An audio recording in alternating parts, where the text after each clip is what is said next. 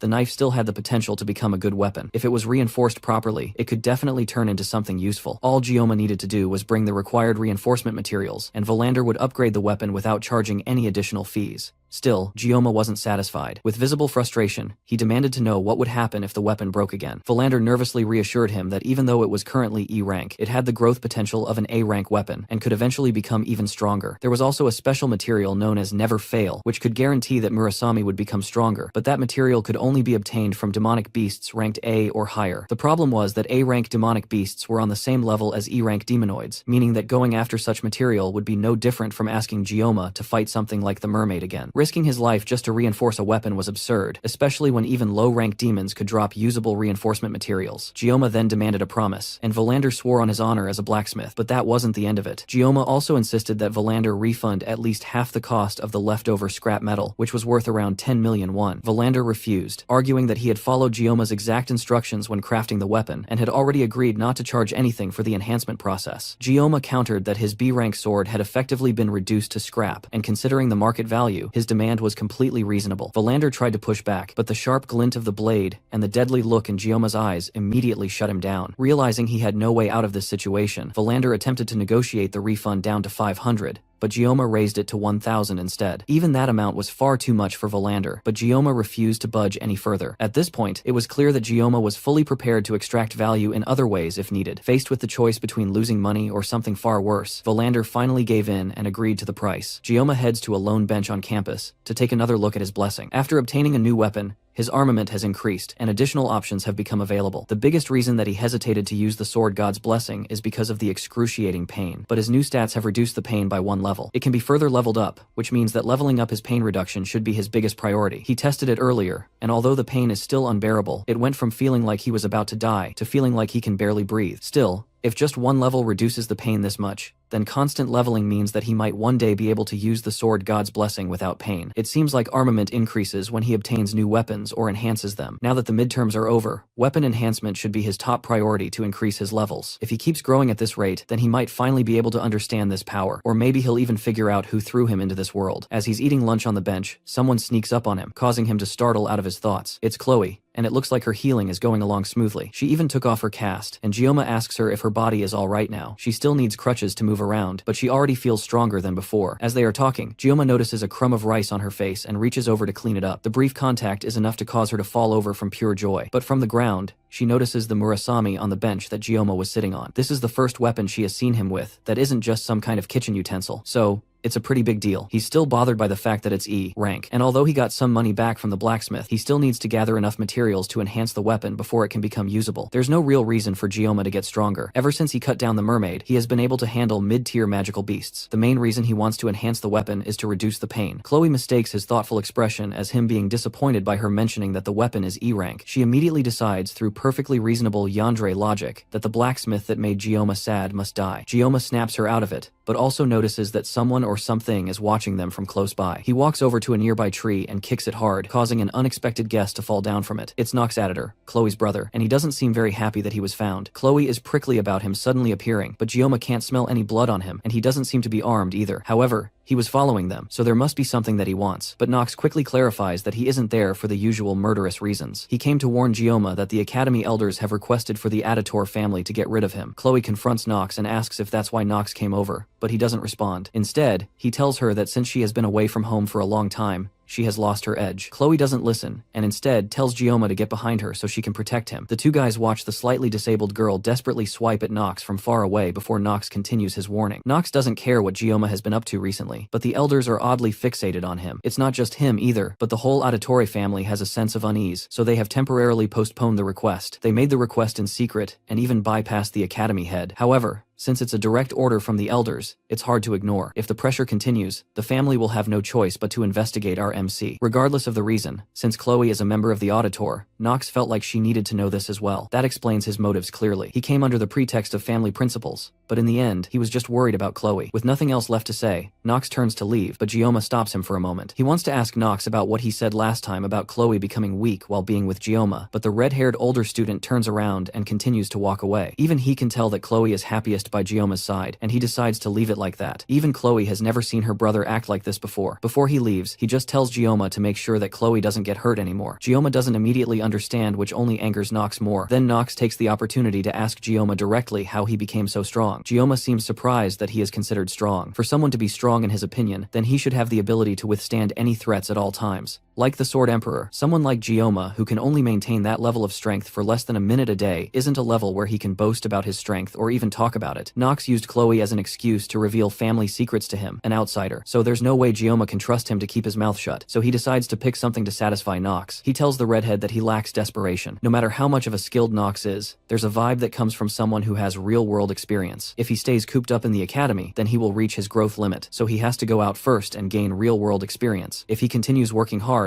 then he will definitely gain something. That's about as much rubbish Gioma can spew out without sounding like he's lying through his teeth. So, he quickly gets up and walks away before Nox can ask any more questions. Back in class, the students were being taught about history and the nature of blessings. However, Gioma wasn't paying attention to the lecture at all, as his thoughts were completely occupied with the information that the Academy elders were targeting him. The elders of the Academy were descendants of 5 of Balor Joaquin's 7 disciples, a group that held immense influence not only within the Academy, but across the entire world. In the game, their role had always been to interfere with the protagonist for the sake of maintaining their own power and security, which was why players referred to them as the corrupt remnants. That was exactly what didn't make sense to Gioma. They were supposed to be targeting the main character, so why had their attention suddenly shifted toward him instead? He began writing down possible reasons that could explain why they would go after him. When he reviewed everything he had done since enrolling in the academy, he realized that he had indeed caused quite a bit of disruption. At this point, it almost felt like he was deliberately trying to stand out, even though that wasn't his intention. Still, none of his actions seemed significant enough to justify being targeted by the elders. One particular event stood out in his mind: the demonic mermaid he had fought on Scopuli Island. It was clear that the mermaid hadn't been targeting him at all, but rather Leon, who had been seen as an obstacle. Even though Medea had done her best to keep the entire incident hidden, the fact that Gioma had defeated the mermaid must have still reached the ears of the highest-ranking figures in noble society. And since the attack had been directed at Leon, who was considered a candidate for the hero, it implied something far more dangerous. It meant that someone among the elders, or possibly all of them, were collaborating with the demons. They hadn't just tried to interfere with Leon either, they had attempted to kill him. All of this pointed to the fact that they were willing to sacrifice both the Academy and humanity itself just to preserve their own authority. The entire situation was completely rotten to the core. Gioma knew that he could storm into the elders' chambers right now and cut them all down without hesitation, but he also understood that it wasn't the right time to act yet. However, when the time comes, Gioma will definitely cut them all down.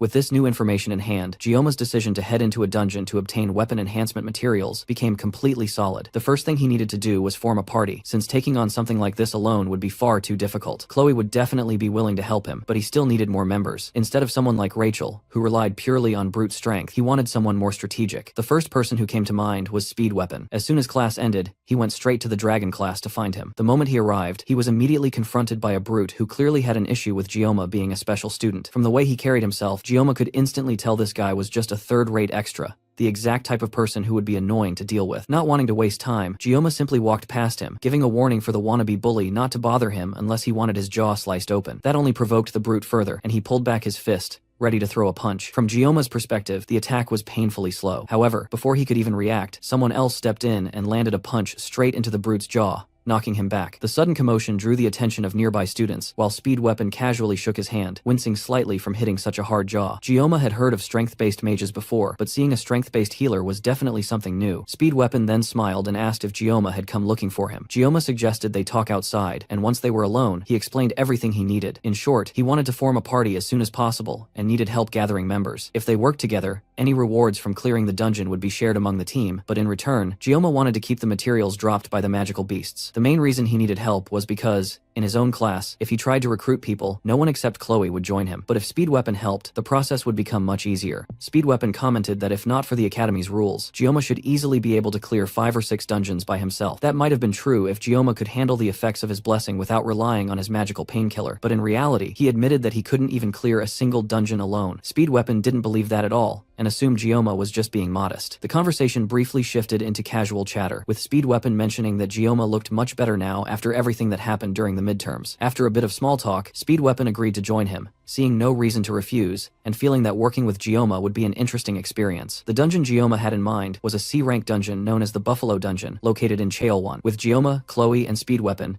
they now had a party of 3, meaning they only needed one more member. Gioma immediately made it clear that he would prefer not to include Rachel or Leon, though in any case, they likely wouldn't be interested. Rachel had gone into seclusion ever since Gioma was hospitalized and had been focusing on training at the academy grounds. Leon, meanwhile, was busy preparing for upper-grade dungeon raids alongside second and third-year students. While that worked in Gioma's favor, it still left the final team member undecided. Speedweapon said that one person did come to mind, but considering their habits, they were probably asleep already. Hearing that left Gioma confused, especially since it was still the middle of the day. However, Speedweapon acted like it was completely normal and explained that this was just how that person usually behaved. He then told Gioma that he would introduce them, but before that, they needed to stop by a convenience store to pick something up. Later that night, they headed toward a place that looked like an old, luxurious house. The building had a clear Japanese-style design, and Gioma had no idea that the academy even had something like this. Even during his time playing the Miracle's Blessing game, he had never come across this location. In his previous life, he had worked as a Japanese cuisine chef, yet ironically, he had never actually visited Japan, even though it had always been something he wanted to do. They walked through the courtyard and eventually reached the back, where they found the person Speedweapon had been talking about. Just as he had predicted, she was fast asleep. He walked up and tried to wake her, but it clearly wasn't working at all. So instead, he leaned closer and whispered something into her ear, saying that he had brought it. Gioma had no idea what it was, but whatever it was, it instantly woke her up. Right after that, Speedweapon pointed at Gioma and told her that what she wanted was with him. Without wasting even a second, she dashed straight toward Gioma and snatched the bag from his hand. The speed she used to grab it caused her to spin mid-air before landing right on top of him. Gioma was left completely stunned as the girl lay on his chest, casually eating the treats that he and Speedweapon had bought from the convenience store. While he was still trying to process what had just happened, she asked him, without even moving from his chest, if he had any more yangang, the Korean dessert made from bean paste. Hearing that word triggered a memory from Gioma's past life. Back then, after living a life consumed entirely by work, the Miracle's Blessing game had been his escape from a world surrounded by men. Like any gacha addict, he had spent a ridiculous amount of money, sitting there full of hope, praying that his favorite heroine would end up on his side. The one who made him empty his wallet was none other than Abel von Nibelung, and just like most gacha addicts, he had been deeply disappointed when he realized she would never truly side with him and would more likely treat him coldly. Instead, a standard yet equally rare character had appeared on his screen, asking him if he had any yangang. Her name was Saki Ryozo, and despite her stunning appearance, it only reinforced his belief that gacha games were a scam. The Miracle's Blessing game revolved around the protagonist Leon, and featured multiple heroines, with Abel von Nibelung, who is officially recognized by the developers as the main heroine. Each heroine had her own charm and abilities, but the central story focused on Leon and Abel, overcoming hardships together and developing their relationship. Even Gioma, in his previous life, as someone addicted to spending money on gacha, had been completely drawn in by Abel's charm, pouring a huge amount of money into trying to obtain her. Because of that, the other heroines gradually became less important to him. Among them, the one who faded from his attention the fastest was actually the very first 5-star character he had obtained, and just like back then, she had now suddenly appeared in front of him, standing in front of him and asking for her favorite snack. When he didn't respond immediately, Ryozo turned away in disappointment and called him foolish. Despite her lazy and carefree demeanor, Ryozo was actually a top-tier DPS among ranged attackers. She was also a skill-based character, completely different from Leon. On top of that, since she barely influenced the main storyline, her joining the party wouldn't disrupt anything. From Gioma's perspective, recruiting her should be completely fine. Meanwhile, Speedweapon nervously held up another piece of candy, which she immediately snatched from his hand before telling him to just say what he wanted from her. Getting straight to the point, Speedweapon explained that Gioma had approached him earlier that afternoon and was trying to form a party for a Buffalo Dungeon raid scheduled for the following week. Ryozo looked at Gioma curiously for a moment, then walked up to him and asked if he was the one who had fought the upperclassmen during the subspace training. Gioma didn't answer right away, and the two of them locked eyes briefly before she turned away. Since dungeon performance directly affected their grades, there wasn't really a reason for her to refuse, but from her perspective, Gioma lacked the kind of determination she wanted to see. It was somewhat ironic for her to judge someone like that while she was still half asleep, but she made it clear that she didn't want to work with someone who seemed so unmotivated. Speedweapon tried to defend Gioma by bringing up the fight that had happened recently, but Ryozo still wasn't convinced. At one point, Speedweapon almost let slip what had happened during the midterms with the mermaid, but he quickly caught himself before she could get curious about it. Instead, he turned the conversation around and pointed out how she herself was mindlessly obsessed with Yangang. Gioma simply watched the two of them argue, unimpressed. In his view, a party member could be greedy or rude, but not both at the same time. There was no reason for him to waste his time trying to convince her. He turned around and called for Speedweapon to follow him, deciding that they didn't need someone with such an uncooperative attitude dragging the team down. At that moment, Ryozo coldly questioned whether the dungeon raid really meant so little to him, leading to another brief stare down between them. Then, Without any warning, Gioma pulled out a knife hidden at his waist and threw it toward one of her archery targets, without even looking. The blade struck perfectly at the center. Before Ryozo could even react, he threw another knife, which hit the first one precisely at its handle. Seeing that, Ryozo dropped down in shock, and Gioma simply asked her if she was interested in joining their party now. The next day, Ryozo was already waiting in their meeting room before anyone else arrived. She greeted Speed Weapon and Chloe as they walked in first, and then, a bit nervously, she greeted Gioma when he took his seat. Without wasting time, they moved straight to the main topic. The permits for clearing the dungeon had already been prepared,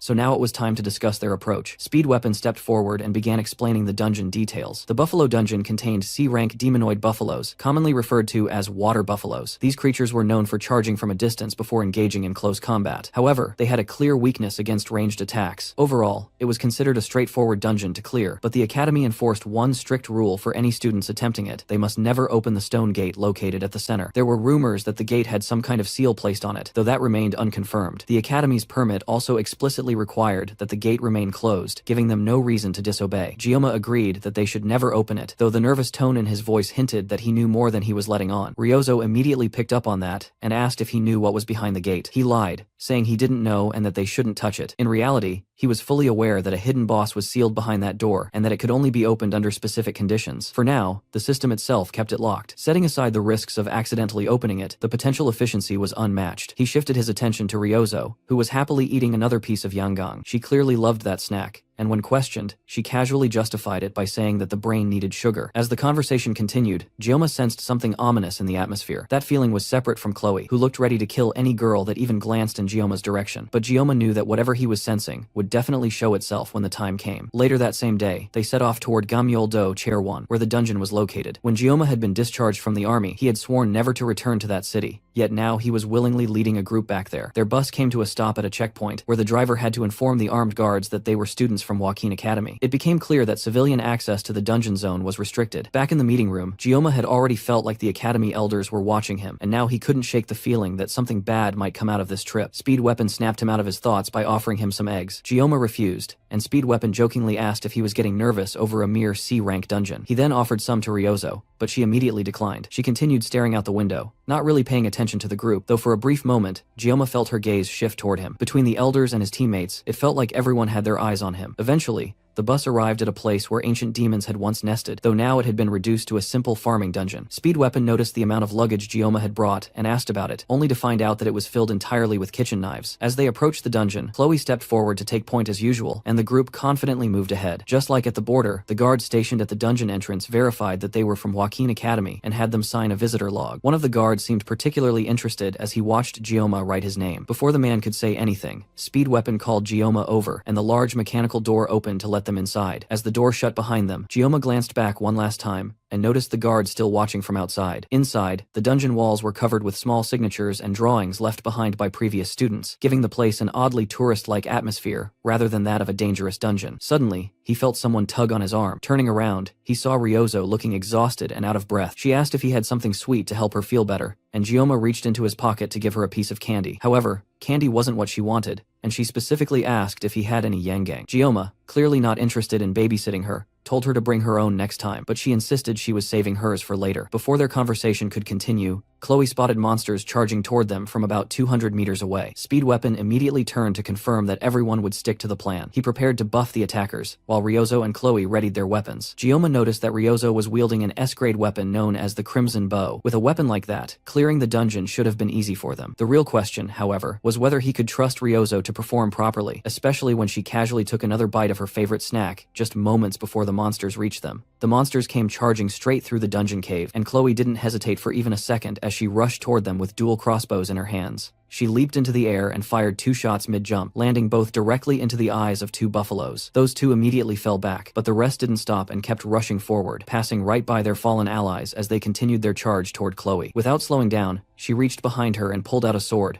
preparing to continue the fight, just as Speed Weapon called out to her to fall back. Before Chloe could act on that, Ryozo moved faster. She fired 3 arrows in rapid succession, each one striking a target perfectly, taking down 3 buffaloes before they could even reach Chloe. Gioma couldn't help but feel impressed by her skill, but at the same time, he was more worried about the fact that she might break the horns he needed for weapon enhancement. Even so, Regardless of how reckless her power might seem, a carry was still a carry, and Ryozo was clearly a high-level DPS who was difficult to stop. As they moved deeper into the dungeon, one of the buffaloes that hadn't completely died suddenly got back up and charged straight toward Ryozo before she could react. She turned quickly to deal with it, but her foot caught on a rock, causing her to lose balance and start falling. With no way to defend herself in time, she dropped to the ground and instinctively took a defensive position. Fortunately, Gioma arrived at the last possible moment, catching her as she fell and cutting down the charging monster before it could reach her. Ryozo stared at him in shock while he held her above the ground, and her mix of surprise and excitement slipped out in the form of a small, cute hiccup. At the same time, outside the dungeon, the same man who had been watching Gioma earlier answered a phone call from someone unknown, hinting that something was being set into motion behind the scenes. Back inside, with most of the monsters already taken care of, Gioma calmly began collecting the buffalo horns he needed for reinforcing his weapon. While he was gathering them, Ryozo walked up behind him and handed him a piece of yangang as a way of thanking him for saving her earlier. He didn't mind accepting it, but the intense yandere aura coming from Chloe right behind him made the situation uncomfortable. Gioma called Chloe over and quietly whispered some instructions to her regarding the guard they had noticed earlier. She acknowledged what he said, and the two of them continued discussing it briefly. Meanwhile, Speed Weapon, noticing how close the two seemed, jokingly asked if they were dating. Chloe immediately blushed at the idea of being in a relationship with Gioma, but Gioma smoothly shut that down, pointing out that not every interaction between a man and a woman had to be romantic. Chloe didn't like that response at all and shot him a glare, though she didn't say anything further. Instead, she shifted the topic and questioned why there were so few monsters in the dungeon. No matter how popular a dungeon was, it shouldn't have been this empty. Ryozo agreed, noting that the number of buffaloes felt unusually low, and it almost seemed like they were running away from something. That behavior didn't match how buffaloes were supposed to act. Normally, they were docile creatures, and people in the surrounding area even used them for farming. Hearing that, Gioma found it hard to believe that demonic beasts were being used like that, though he admitted that stranger things had happened. There was also something else suspicious about the situation, but Ryozo chose not to mention it. Since they still had cell phone signal and could call for help if needed, things should technically be fine. As they continued moving through the dungeon, Gioma asked Ryozo how she and Speed Weapon had first met. She explained that she had ranked first in the written exams, while Speed Weapon had taken second place. He had bragged about it for weeks afterward, which was how they ended up getting to know each other. She also mentioned that she had placed third in the placement tests. Gioma hadn't expected Speed Weapon to be the bragging type, but Speed Weapon surprised him by revealing that Rachel was actually his distant cousin, which explained why being loud came naturally to him. Their family connection also clarified why Ryozo, as someone familiar with the game, hadn't known about Speed Weapon's ties to the main characters. His family belonged to a branch of the Changsong clan, while Rachel came from the main branch, which was why they at least knew each other. Still, this wasn't the time to dwell on that. Speed Weapon reassured Gioma that he was already living his dream, and if anything, Gioma was the impressive one in the group, so there was no need to worry about him. He even went as far as to say that Gioma had the potential to join the 7 heroes, a statement Chloe immediately agreed with. However, Ryozo didn't respond at all. Instead, she quietly walked ahead of the group and declared that she hated the 7 heroes. The others looked at her in confusion, but there was no time to dwell on it. For now, their priority was to work together, clear the dungeon as quickly as possible, and head back. They needed a total of 20 kills for the dungeon to officially count as cleared. As they moved through the area, Gioma noticed strange claw marks on the walls that looked cursed. Up ahead, Speed Weapon and Chloe kept walking, then called out for Gioma to catch up, since he had been lost in thought. At the same time, outside the dungeon, the guard was still speaking on the phone with the mysterious person on the other end. He confirmed that Gioma's group should have run into the enraged buffaloes by now, and said that he had followed the instructions exactly. He believed the enraged buffaloes should have already taken care of them by this point, but the person on the other end told him not to get arrogant, and asked whether he would take responsibility if the plan failed. The man had no answer to that. Instructor Kim simply told him to call back once he had results. After the call ended, the man looked into the open dungeon doors. Either way, he was dead, so he figured he might as well go inside and confirm everything with his own eyes. He had even forced the gate open himself to make sure their chances of surviving the dungeon would be 0. But when he thought back to Gioma's eyes, it almost felt as if that teenager could see through everything, and that thought kept bothering him as he walked into the dungeon to check the damage. Back inside, Chloe warned the group that more magical beasts were approaching from behind them. Thanks to her blessing, she could sense around 50 of them running in their direction. Then, all of a sudden, the ground around them began to shake as a stampede of buffaloes charged straight toward them. There were far too many, and it was hard to believe these were even buffaloes. They were supposed to be harmless, but this herd was clearly being agitated by something. In that moment, Gioma was reminded of something his mentor once told him. Every blade has its purpose. You cannot use a chicken knife to kill an ox, and sashimi knives are meant for fish. But Gioma had once asked about beef sashimi, which would basically be the same as using a sashimi knife to butcher an ox. His mentor had raised his knife at that moment, making Gioma think he was about to get hit, but instead, the man simply smiled while looking down at the fish he had just cut and admitted that Gioma did have a point. Somehow, that old memory surfaced now, and Gioma realized that he was about to use a fish knife to slice cows. With no time to waste, Gioma immediately began giving orders to the group. He told Chloe to distract the herd without charging directly into it. What he needed from her was to break up their formation without actually attacking them. Then he looked at Weapon with a smile and asked if he was ready. Weapon instantly understood that Gioma was about to pull off another miracle and returned the smile, saying he had been born ready for a moment like this. Ryozo, who still was not used to Gioma's absurd amount of raw plot armor, could not understand why both of them were acting so calm in front of this situation. Then Gioma called out to her and told her to lock down the front and stop anything that managed to get close. She agreed shakily, then turned to Weapon and asked why Gioma seemed so calm. Speed Weapon simply told her not to be too shocked when she saw what was about to happen next. A herd of 50 buffaloes was still a herd of 50 buffaloes, and that was exactly why Gioma had prepared an entire arsenal of sashimi knives. One of the nearest buffaloes finally reached the group, and Gioma threw his knives at it like they were throwing knives. In only a matter of moments, all 50 buffaloes were turned into nothing but chunks of meat beneath Gioma. Ryozo was so stunned that she even dropped her yangang. Everything had happened in an instant. Chloe had rushed in using her feline blessing, striking some of the enraged buffaloes while dodging the others, which created the perfect opening for Gioma. Then Gioma himself jumped in with his throwing knives,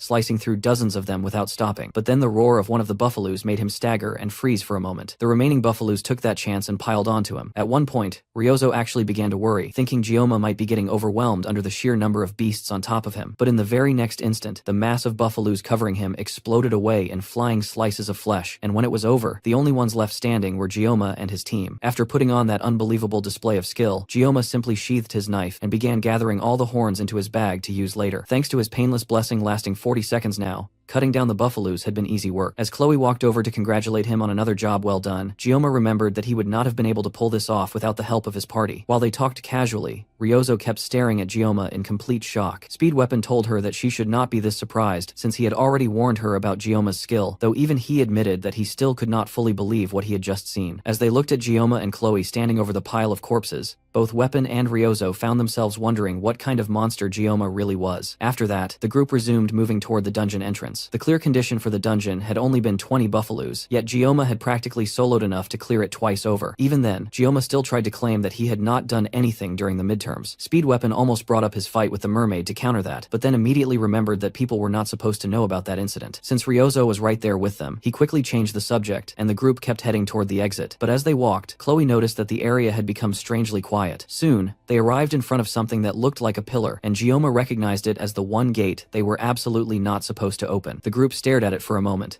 and then, without warning, the gate began to open on its own, while the chains sealing it started breaking apart and falling away. Meanwhile, deeper inside the dungeon, the same guard stood frozen in shock as he stared at the massive pile of buffalo corpses scattered across the corridor. He couldn't comprehend how a group of first-year students had managed to kill that many buffaloes on their own. The only thought running through his head was the crushing weight of his 20 billion won debt from Shier One land. A few days earlier, a woman claiming to be an instructor from Joaquin Academy had approached him with a proposal. If he followed her instructions, she would erase his debt entirely. Her plan was simple but cruel. She gave him a demon stone and ordered him to use it to control the buffaloes, drive them into a frenzy when Kang Gioma appeared, and finally open the stone gate deep inside the dungeon to ensure their deaths. At first, he hesitated because it meant sacrificing students, but the temptation of clearing such an enormous debt was too strong to resist. He accepted the stone, already imagining a future free from all his burdens, while the woman told him she would contact him again, and that he should answer every unknown number. With the promise of his debt disappearing, he no longer cared about the fate of a few students. Now that the stone gate had been opened, he believed there was no way they could survive. At the same time, Gioma and his team passed through the open stone gate, trying to understand where they had ended up. Everything finally started making sense. The dungeon had felt far too easy, and now it was clear why. They had walked straight into a trap, all because Gioma ignored his instincts. The gate was only supposed to open when the giant's demon stone was brought into the dungeon. That stone was a mid-game quest item, and the fragments they had encountered earlier were actually pieces of the giant's mana stone. However, Gioma hadn't expected that those fragments alone would be enough to open the gate. If events followed the game's storyline, the reward hidden here would be incredible. But before thinking about rewards, survival came first. Looking ahead, he noticed something carved into the second gate, a single red line etched into the supposedly indestructible stone. Normally, that would be his way out. However, he had already used up all 40 seconds of his painless blessing during the earlier fight. Even so, he believed that Murasame might last just long enough for him to slash the gate and escape before it broke. Just as he was about to act, a massive presence filled the area, forcing everyone to stop and turn around. Standing before them was a gigantic buffalo, far more powerful than anything they had encountered so far. The reward for defeating it was the Blessing of Transition, an ability that could transfer and amplify the user's blessing to a chosen target for a single use. The creature guarding this reward was an A-grade demon known as the Inotaros Minotauros, or more commonly, the Buffalo King. One by one, the torches around the chamber ignited on their own, illuminating the Buffalo King, along with two equally imposing buffaloes standing at its sides. These two flanking beasts were clearly far stronger than the ordinary buffaloes they had faced earlier, and the presence of the Buffalo King itself was overwhelming. Even if Gioma managed to cut open the gate and create an escape route, once the Buffalo King fully awakened, there was no way they would get out unscathed. Unlike the midterms, where he had prior knowledge of the mermaid, this situation was different. Still, he had fought minotaurs before. At full strength, he could handle 3 of them alone, but now he had already exhausted his painless blessing. That meant he had to approach this fight strategically. He asked Speed Weapon if he could provide a pain reduction buff for 2 minutes. If that support stopped even for a second during the fight, Gioma knew he would be taken down instantly. He assigned Chloe and Ryozo to deal with the smaller enemies, while he took responsibility for the Buffalo King himself. With the plan decided, the group braced themselves as the Buffalo King let out a terrifying roar and awakened. Gioma activated the blessing of the Sword God,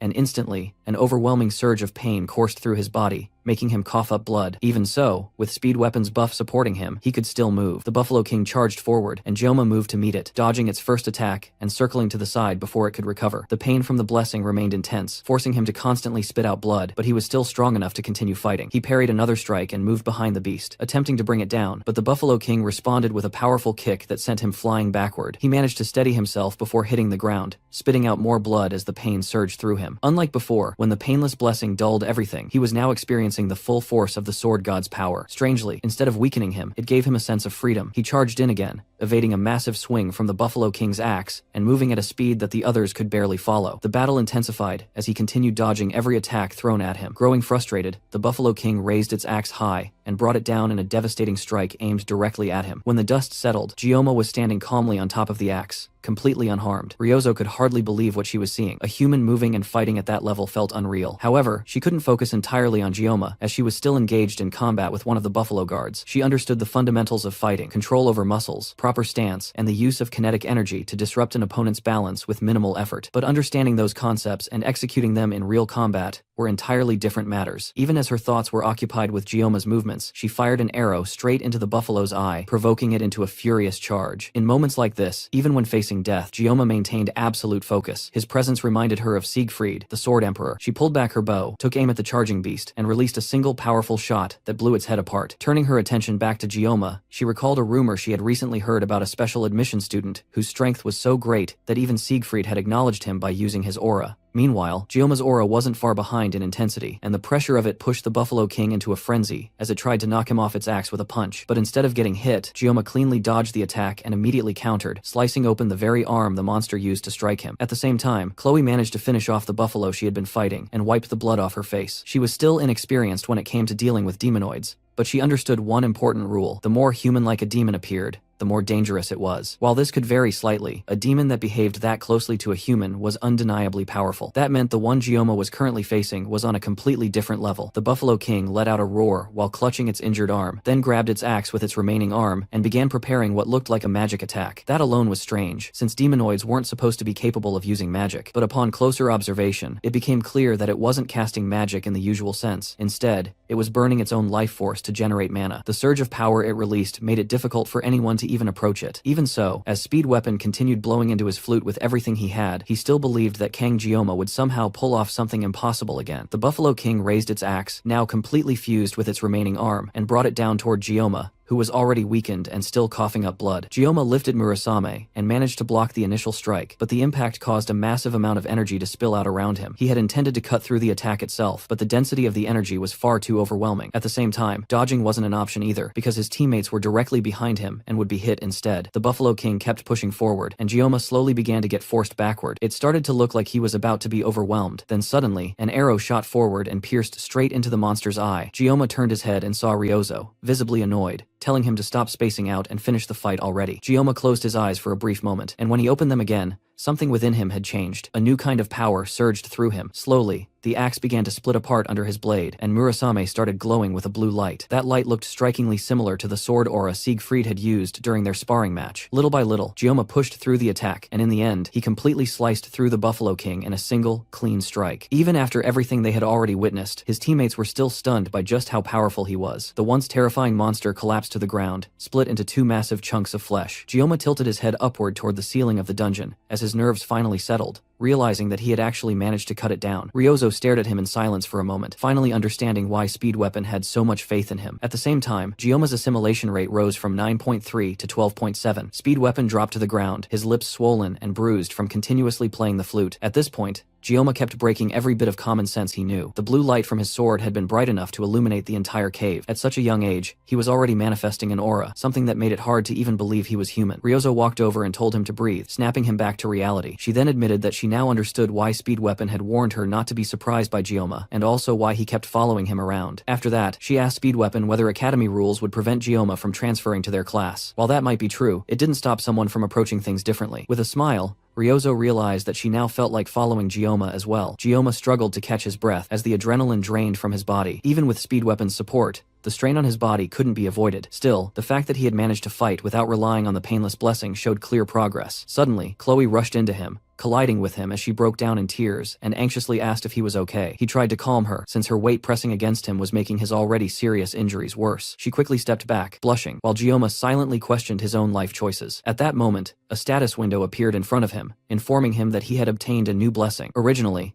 this blessing was meant to belong to Leon, and it was ranked as a spirit-level blessing, the rarest type in existence. Its true potential could only be realized when paired with another ability. The blessing of transition allowed the user to transfer one of their blessings to another living being, or even an object, but it required direct physical contact with the target. It was also a crucial ability for controlling Bolmong, a dual-natured sword that Leon would acquire later in the story. Now that Gioma had obtained such a powerful blessing, there was no reason for him not to make full use of it. Then, Gioma noticed someone watching them from beyond the now open stone doors. He immediately asked Chloe if she remembered the favor he had mentioned earlier. In the very next instant, Chloe launched herself forward and crashed into the man before he could even attempt to escape. Without hesitation, she drove a knife into his thigh, pinning him in place and completely immobilizing him. Speed Weapon and Ryozo were both confused by what was happening, but Gioma calmly walked over to the man and explained that he had already asked Chloe to handle this earlier. The man tried to act innocent, asking what he had done to deserve such treatment, but by now, the situation was becoming clear to the others. The rampaging buffalo herd and the opened stone gate were both connected to him. It was highly suspicious that there were no surveillance cameras inside the dungeon, yet he had shown up at the perfect moment. It was obvious that he had been targeting them, though the reason was still unclear. Ryozo quickly realized that there was no way a single staff member could have orchestrated all of this alone. Since he refused to talk at first, both Gioma and Ryozo threatened him directly, making it clear that his life was on the line if he kept silent. Faced with certain death, the man finally broke and confessed. A few days earlier, an academy instructor had approached him and offered to erase his gambling debt in exchange for helping eliminate this group of students. Hearing that, Speed Weapon was furious that someone would betray students over something like a gambling debt. The man tried to justify himself, but that only made Speed Weapon even angrier. Ryozo stepped in and stopped him from attacking the already injured man, then asked for details about the instructor. The man described her as a tall woman with purple hair and eyes. Based on that description, Ryozo immediately suspected that it was likely her class's assistant instructor, since her sharp eyes made her stand out. Speed Weapon then realized that she was probably also the one responsible for the incident during the midterms. When Ryozo asked about it, Gioma finally revealed that during the midterms, they had encountered a demonoid mermaid. That explained why Leon had ended up hospitalized. He had fought a demon. Now that the truth was out, Speed Weapon no longer needed to keep it hidden, and openly stated that Gioma had taken down the mermaid by himself. After witnessing everything Gioma had done today, Ryozo didn't even question it. While they were still talking, Gioma quietly stopped the recording on his phone. He had already gathered all the information he needed from the staff member, meaning the man had no further use. Chloe pulled her blade out of his thigh, making him scream in pain. A dungeon that should never have opened had opened anyway, making this the perfect situation for someone to disappear without a trace. As Gioma turned to leave, he casually instructed the group's assassin to deal with the trash. Chloe didn't hesitate at all, her eyes shifting into that yandere state as the man's screams were cut short almost instantly. As Gioma walked out of the dungeon, he mentally challenged the elders of Joaquin Academy, the instructors, and anyone else targeting him to come at him with everything they had. No matter what they tried, he was determined to erase them all. After returning to the academy, he brought back his reward from the dungeon, the Cow King's horn. It was the horn of Minotauros, the boss of the Hidden Buffalo dungeon, and it guaranteed successful weapon enhancement for anything below A rank. He handed it over to the blacksmith and asked him to enhance Murasame using the horn. Volander was stunned to see that Gioma had actually brought back material from an A-grade beast. Even for a student of Joaquin Academy, that was unbelievable. He couldn't help but ask how Gioma managed to defeat the boss alone, but Gioma simply replied that he couldn't have done it without his team. Then he casually placed the damaged Murasame on the table and asked if it could be repaired. scared. Valander, who had been excited just moments ago, was now horrified seeing the condition of the E-rank weapon he had worked so hard on. However, one sharp glare from Gioma was enough to completely change his attitude. With their business concluded, Gioma turned around and walked away, leaving the sword behind for Valander to finish. As he watched Gioma leave, Valander couldn't help but wonder how his life had ended up like this. Out of spite, he even briefly considered making the sword shorter this time. But just before Gioma exited the shop, he turned back and told Valander to use the leftover materials to buy himself a drink. Valander let out a sigh, questioning how someone like this kid had ended up entering his life. Back in Gioma's class, he took a moment to reflect on how much he had improved. There was no doubt that he had gotten significantly stronger, but at the same time, he figured it wouldn't hurt to ask Speed Weapon for more blessings later on. He opened up his blessing screen, and every time he looked at it, it seemed to have grown longer. The most noticeable change was his assimilation rate. Unlike his other stats, which increased gradually, the assimilation rate spiked dramatically after every major battle. Clearing another dungeon would likely boost it again, and it might even unlock something even more interesting for him. However, while his stats were improving rapidly, there was something else happening that concerned him. Ever since his first spar with Chloe, he had started noticing gray hairs appearing. Now, he couldn't help but worry that once his hair fully turned white, he might end up losing it altogether. With so many enemies targeting him recently, he knew he had to stay fully prepared. He couldn't afford to die meaninglessly over something trivial. On top of that, he also needed to properly learn how to use the blessing of transition. Even though he had essentially taken it from Leon,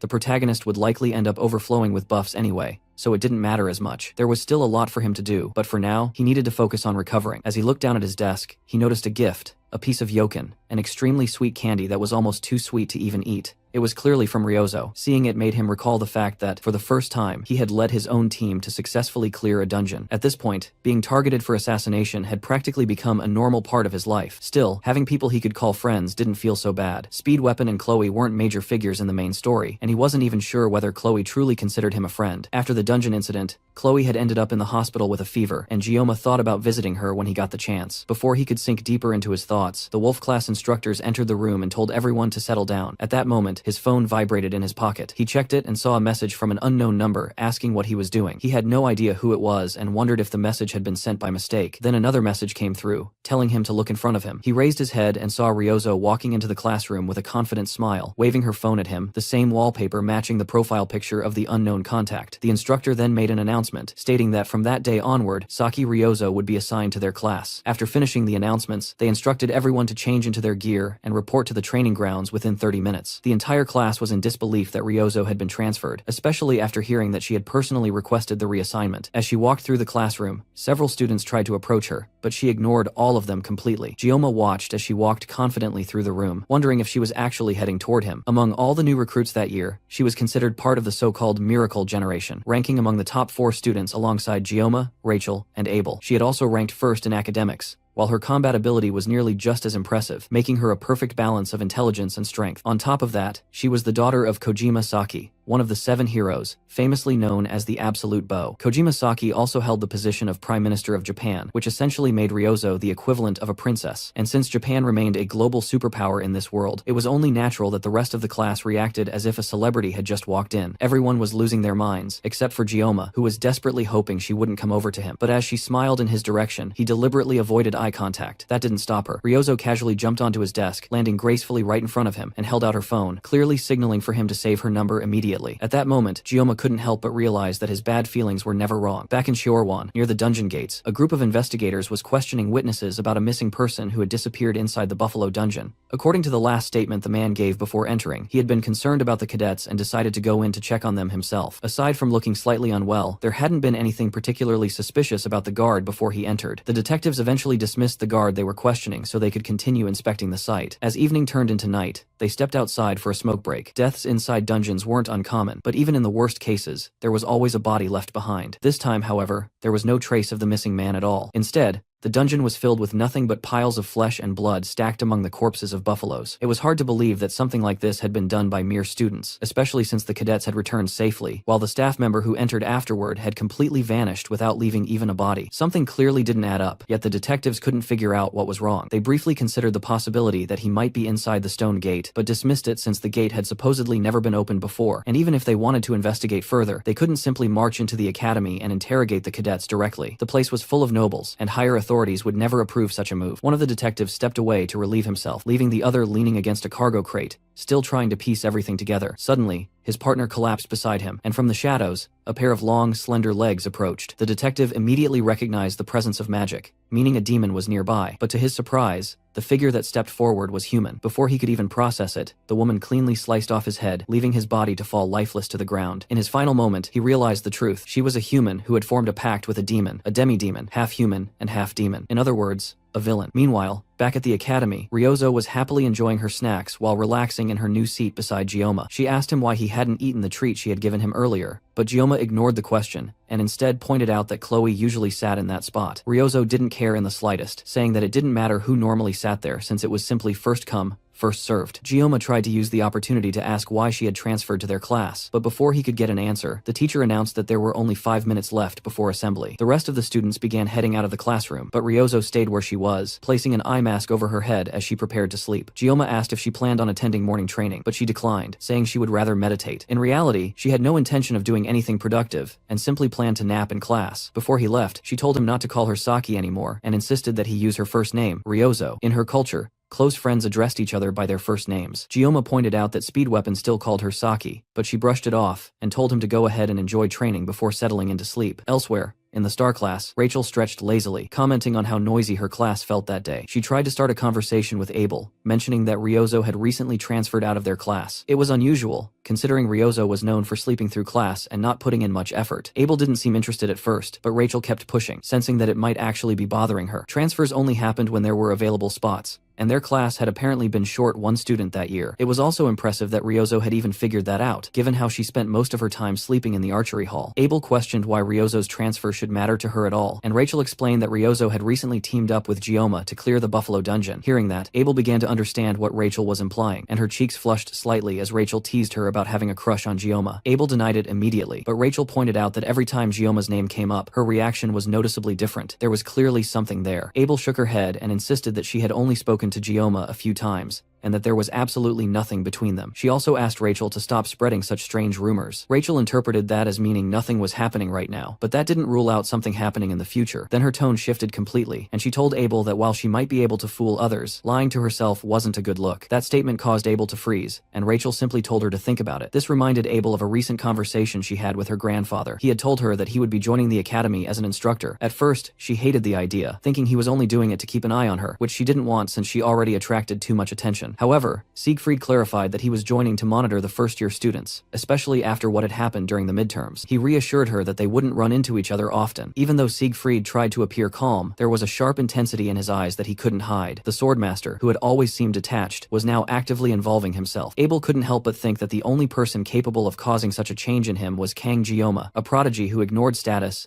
and broke through the rigid structure of noble society purely through his own strength. His talent defied all logic, and even his background marked him as someone who had advanced rapidly. When Abel had first met him, he had been nothing more than a frail-looking boy who moved around quietly, but now, he had grown into someone sharp and powerful, even surpassing Leon Reinhardt, who was supposed to be the hero candidate. Gioma was walking the path of a true hero more clearly than anyone else, and yet, he never showed off or boasted about his achievements. He simply kept moving forward in silence. If he had ever acted arrogant, she might have disliked him, but instead, he was so different that she couldn't help but acknowledge him. In fact, she even felt a hint of jealousy because Siegfried recognized Gioma, and that made her feel strangely inferior. Rachel's teasing expression snapped Abel out of her thoughts. Abel quickly denied having any feelings for Gioma, and insisted that she didn't even have the time or space to think about him. Rachel smirked and said that was good to hear, because it meant she could pursue Gioma herself without much competition. All she needed to do now was deal with Ryozo, and then there would be no competition left at all. Back in Gioma's class, he sat through a lecture where the teacher explained blessings and how they were ranked. The rank of a blessing depended on the type of spirit residing within it. If it housed a guardian spirit, it was classified as a guardian-level blessing, while the presence of an elemental spirit elevated it to an elemental-level blessing. As the lecture continued, Ryozo briefly lifted her head in her sleep before dropping it back down again, completely unaffected, and it seemed that even the professor couldn't wake her. The class simply continued as usual. It had already been 2 days since Ryozo transferred, yet she still hadn't revealed why she joined the class. The main reason for that was simple. She spent most of her time sleeping, leaving no opportunity to ask.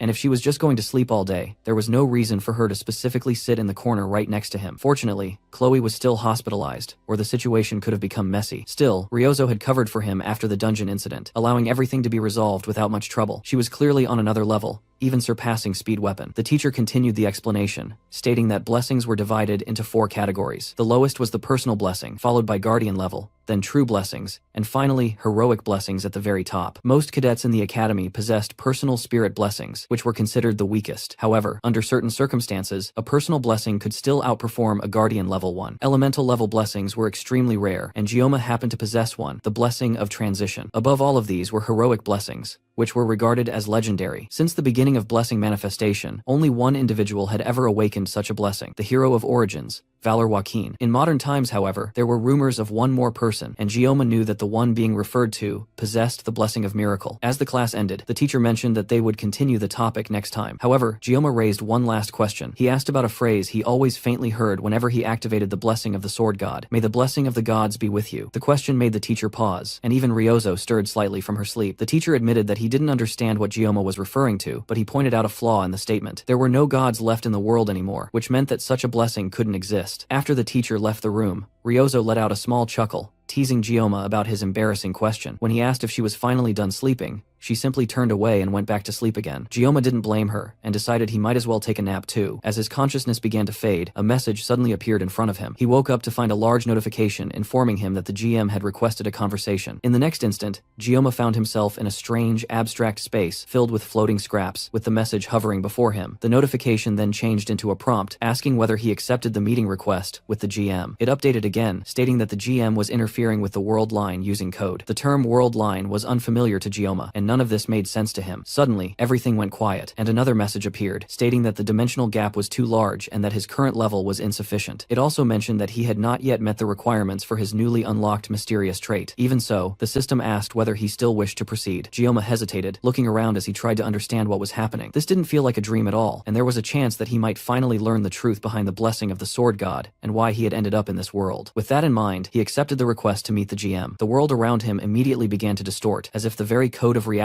was being rewritten. Everything shattered, and he was pulled into a place he recognized, the same space he had seen when he first awakened the sword god's blessing at the academy entrance. Ahead of him, he could see a faint light. Just like before, it was impossible to clearly make out, yet he could tell that he was getting closer to it. Step by step, he felt that he only needed to push a little further, do a little more, and he would eventually reach it. Suddenly, a voice called out, telling him to wake up. A hand broke through the darkness and grabbed his shoulder. The system detected external interference and immediately postponed the conversation with the GM. Gioma reached out instinctively, as if trying to hold on to that space, but the hand forcefully pulled him out. Just before he was completely dragged away, the GM left him with a final message. It told him to cut and sever anything, no matter what it was, and ended with the same phrase, wishing that the blessing of the gods would be with him. Suddenly, Gioma was pulled back into reality, as Ryozo shouted at him to wake up. She was always the one being told not to sleep, yet here he was, enjoying a peaceful nap himself. But her complaining abruptly stopped when she noticed something unusual. Gioma was crying, and didn't seem to be paying attention to her at all. Later that day, Gioma sat alone on a bench, his thoughts drifting back to the strange dream he had experienced. Ryozo had seemed genuinely worried when she saw him crying, but now that he tried to recall it, he couldn't even remember what the dream had been about. What bothered him more was the embarrassment of being seen crying, especially by Ryozo of all people. As he sat there thinking, a group of his rather unconventional friends approached him. They had gathered to go over everything they had discovered so far. They were certain that someone within the academy was targeting Gioma, and they needed to deal with it. As Speed Weapon began summarizing their findings, Ryozo cut him off immediately, saying she already knew everything and didn't need a full recap. Gioma had been the one to ask Weapon to explain things clearly, but now it looked like he was regretting it, as the two of them started bickering again. While they argued, Gioma noticed Chloe behind him, quietly coughing. She was wearing a face mask and clearly hadn't fully recovered yet. He asked if she was feeling better, and she said she was, though she was keeping her distance just in case she was still contagious. Turning back to the others, Gioma asked Ryozo if she had discovered anything new since their last discussion. Instead of answering, she got annoyed that he called her Saki again, and immediately corrected him, insisting on being called Ryozo. Gioma instinctively glanced at Chloe, expecting a reaction, but she seemed too unwell or too focused on not spreading her illness to respond as she normally would. To smooth things over, Gioma corrected himself and addressed her as Ryozo, allowing the conversation to return to the issue of the Academy Elders. Speed Weapon pointed out that they needed to organize their thoughts and decide their next steps. They knew the Elders were targeting Gioma, and they also had a description of the suspicious female instructor from the guard. However, none of that actually solved anything, and the Elders' motives were still completely unclear. The Auditore family would likely handle things eventually, but but that didn't help them right now. As for the female instructor, Ryozo mentioned that she might have seen someone matching that description while searching through the academy's internal security system. She had found a person who fit, but strangely, their identity couldn't be confirmed. Gyoma was surprised that she could even pull something like that off, but for Ryozo, it was basic in a world filled with advanced technology. Still, the academy's security system was top tier, so she had to carry out her hacking early in the morning when it was at its weakest. She had already been sleep deprived, and this only made it worse, which explained why she kept dozing off in class. It also explained how she managed to get Gyoma's number without him ever giving it to her. In the end, they still hadn't confirmed anything, and it wasn't like they could just walk up to the elders and threaten them directly. However, Speed Weapon proposed a different idea. He suggested that the four of them form their own club. Clubs in the academy had freedom of movement and financial support, and they were officially recognized groups. Being part of a club would also grant them an additional layer of protection, which was important since simply being students clearly wasn't enough. With enemies both inside and outside the academy, a club could act as a safeguard. Gyoma was already familiar with the club system from his past life when he played the game. It had been a feature where players could decorate their own space with furniture, invite characters, and increase affection levels. In reality, it had mostly been a way to drain money from dedicated players, often referred to as the housing system. He had never cared about it back then, but now, in this world,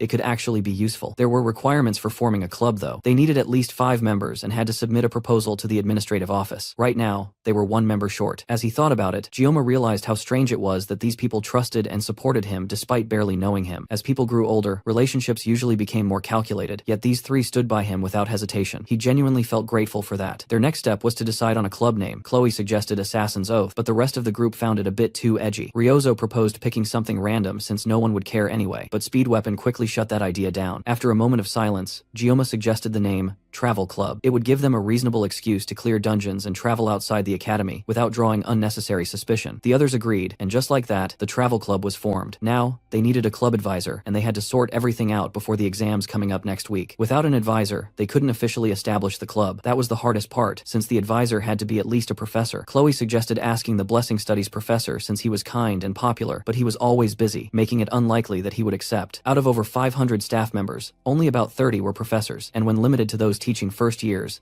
the number dropped to around 10. Even though the academy encouraged clubs, there were still many restrictions. The group then turned to Gyoma, asking if he had anyone in mind. Gyoma thought for a moment and then realized something. The requirement was that the advisor had to be at least professor level or higher. That meant there was one person who qualified beyond that level entirely. When he revealed who he had in mind, the rest of the group could hardly believe that he was serious. For the club to officially exist, the president had to submit the application in person. Since Gyoma was the president, he had no choice but to go to the administrative building himself. The moment he handed over the documents, the woman in charge of processing them looked at him with clear doubt, as if she couldn't even imagine someone like him leading a club. It was honestly hard to believe she was even an academy employee, with how openly she looked down on him, all because he was a special admission student. Gyoma chose to ignore her condescending attitude and calmly told her to process the application as long as it met the requirements. Instead of complying, the woman stood up and loomed over him, making it clear she wasn't going to make things easy. She pointed out that forming a club required a faculty advisor, and from what she could see, Gyoma didn't have a professor willing to take that role. When Gyoma asked her to clarify, her meaning was obvious. She believed that no professor would ever agree to support a club founded by someone with his background. In her eyes, his attempt to create a club was pointless from the start. This kind of attitude didn't surprise Gyoma much. Whatever small amount of goodwill he still had left for the academy was quickly fading. After nearly 20 years working in the service industry, he had dealt with plenty of unpleasant people, and he knew that staying quiet was usually the best way to handle them. Still, that didn't stop him from wanting to punch her right then and there. Instead, he pulled out his phone and called someone who could deal with the situation. He calmly told the person on the other end that he was in the administrative office trying to submit his club registration. The woman immediately snapped at him for daring to take a call in front of her, but the person on the line simply said they were nearby and would arrive shortly. Gyoma ended the call, and the woman seized the chance to scold him even more, going on about how disrespectful he was. Gyoma warned her to just follow proper procedure, since the person he called was already on their way. Too busy yelling, she failed to notice her coworkers lowering their heads and avoiding eye contact. She continued boasting, claiming she was related to a close friend of the headmaster and had the authority to have someone like Gyoma expelled whenever she wanted. That was enough to make Gyoma chuckle. Leaning slightly forward, he told her to lower her voice because it was getting annoying. That pushed her over the edge, and her expression twisted into something completely unhinged, revealing what Gyoma called her true face. At that exact moment, the door burst open, startling everyone in the room. Standing in the broken doorway was an extremely angry headmistress. Gyoma casually told the woman to show respect to his club advisor. The headmistress, Medea, smiled warmly at Gioma, clearly happy to see him again. He tried to apologize for causing trouble, but she brushed it off, saying she would come running anytime he called for her. Hearing Gioma's name finally made the woman realize who she had been talking to all along, the academy's top freshman. Medea cheerfully told Gioma to leave the paperwork and focus on preparing for his written exams, assuring him that she would handle everything from here. Once Gioma left, Medea's demeanor completely changed. Another staff member hurried over with a chair for her, and the woman tried to explain herself, claiming there had been a misunderstanding. Medea didn't even need to use her blessing to understand what had happened. The woman had mocked Gioma's background, and of all people, she chose someone personally selected by both Medea and the Swordmaster. Without saying much, Medea used her blessing to place a resignation letter in front of the woman and told her to start writing it within 5 minutes. With the situation handled, she later messaged Gioma, telling him that the club application had gone smoothly and that they only needed one more member. As for the woman,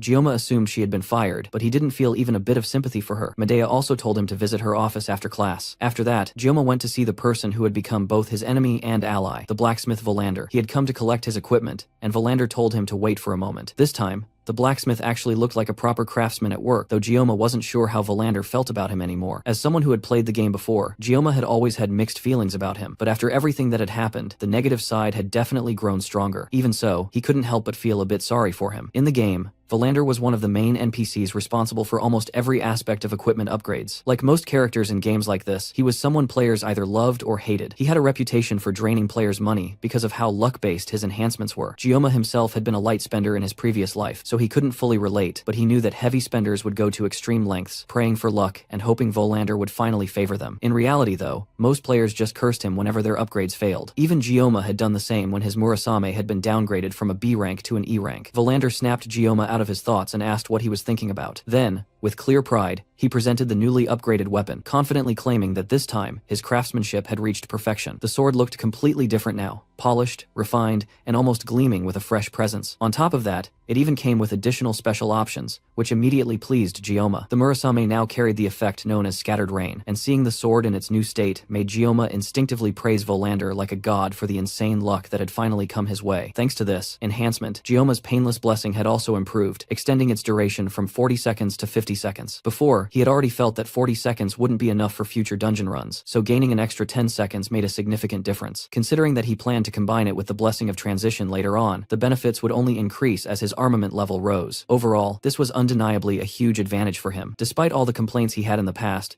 the Painless Blessing was proving to be extremely versatile for a spirit-level ability. The sword had now been upgraded to D grade. After everything that went into it, the result wasn't as high as Gioma had hoped. Since he used materials from an A-grade monster like the Buffalo King, he had expected at least a C-grade result. Still, considering that he would be channeling aura through Murasame frequently, increasing its durability by 2 grades was still a solid improvement. At the very least, it wouldn't shatter mid-combat anymore. While examining his status screen, Gioma noticed a flashing button that seemed to be urging him to press it. He had a bad feeling about it, but pressed it anyway. New information appeared immediately. Because of the successful reinforcement and the weapon's high growth potential, the sword could now gain up to 3 special abilities. However, these abilities required magic stones to activate, and their effects would be random. Magic stones were extremely rare, and Gioma couldn't hide his shock that strengthening his weapon further would now depend on something so difficult to obtain. At the same time, elsewhere, an elder working alongside a demon commander smashed a drinking cup into a mirror. He then continued drinking straight from the bottle before throwing it aside as well. His gaze drifted upward toward a portrait hanging above, showing his father, Limon von Baimhark, one of the 7-star heroes known as the Mad Tiger. 40 years ago,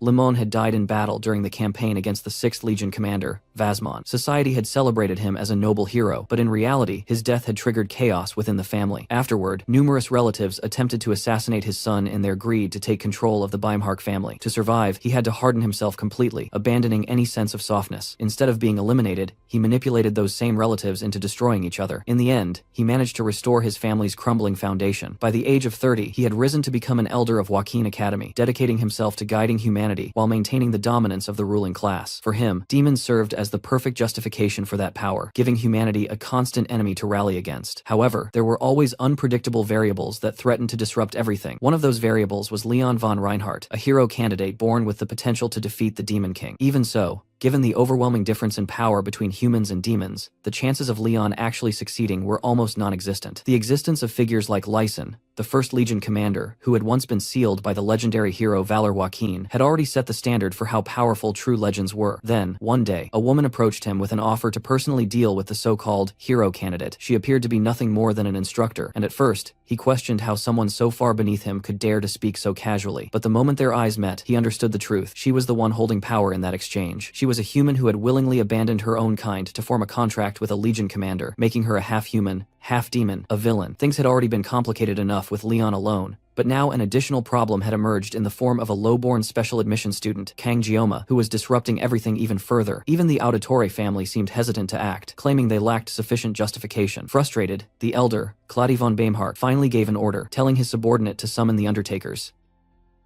The next day in class, Jioma quietly scribbled his thoughts into a notebook, his mind focused almost entirely on one thing, the fact that the Murasame now required magic stones to grow stronger. The gap between weapons with magic stones and those without them was massive. Having a weapon with 3 slots for special abilities was basically hitting the jackpot. The problem was that magic stones only dropped from specific dungeon bosses, and usually from A rank or higher demonic beasts, which were essentially demonoids in everything but name. At this point, it almost felt like Jioma was cursed to keep fighting demonoids if he wanted to get stronger. He even joked to himself that maybe it was because the word demon was part of his name. He glanced over at Ryozo, who was sleeping peacefully with her usual odd eye mask on, and wondered if she had stayed up all night again. It had already been a week since they cleared the dungeon together as a club. The key required to open the stone gate in the Buffalo King's area was also a magic stone, specifically one that came from a colossal beast known as a gigant. Somehow, someone had already managed to kill a gigant and take its stone. Even in the game, gigants were portrayed as monsters so powerful that a single step could shake the earth, and even they were nothing compared to the creatures introduced in later updates, beings that were basically natural disasters given form. Jioma paused for a moment to seriously consider whether it was worth risking his life just to add special abilities to his weapon. Hunting demonic beasts for magic stones was supposed to be Leon's role, not his. While he was deep in thought, Chloe entered the classroom and greeted him. She noticed Ryozo sleeping in the seat she would have preferred, but she didn't comment on it. Jioma asked if she had fully recovered, and she confirmed that she was feeling much better. Even so, Jioma himself had clearly taken a toll after releasing that blue light from his weapon. Before Chloe could say anything more about it, he cut her off, making it clear they shouldn't discuss it further. The blue light, she mentioned, was aura, something only truly powerful individuals could use. Thinking about it again, Jioma started to feel like farming magic stones might actually be worth the risk. Despite his earlier hesitation, he now found himself craving more strength. At some point, he had completely let go of any thoughts about living peacefully or safely. Still, his core goal hadn't changed. He just wanted to survive. The problem was that things kept happening that never existed in the original game, and those unknown variables were constantly targeting him. The storyline he once knew was becoming more and more distorted, almost as if the world itself refused to leave him alone. It had already been a month since he enrolled at the academy, and the truth about the second human-demon war, which would begin in 3 years, would soon come to light. Strengthening himself and upgrading his weapon were no longer optional choices. They were necessities. At this rate, he couldn't even trust Leon as the hero candidate to carry the future. The fact that a demonoid mermaid had managed to defeat him in a single attack felt almost pathetic. The entire situation was exhausting to even think about. He was so deep in thought that he didn't notice Speed Weapon approaching until Ryozo suddenly punched him in the face, snapping him back to reality. Speed Weapon had come to ask about the club registration, and Jioma confirmed that the headmaster had approved it. They just needed one more member to officially start. Weapon then shared some news. Leon had been going on a rampage lately, clearing high-ranking dungeons non-stop.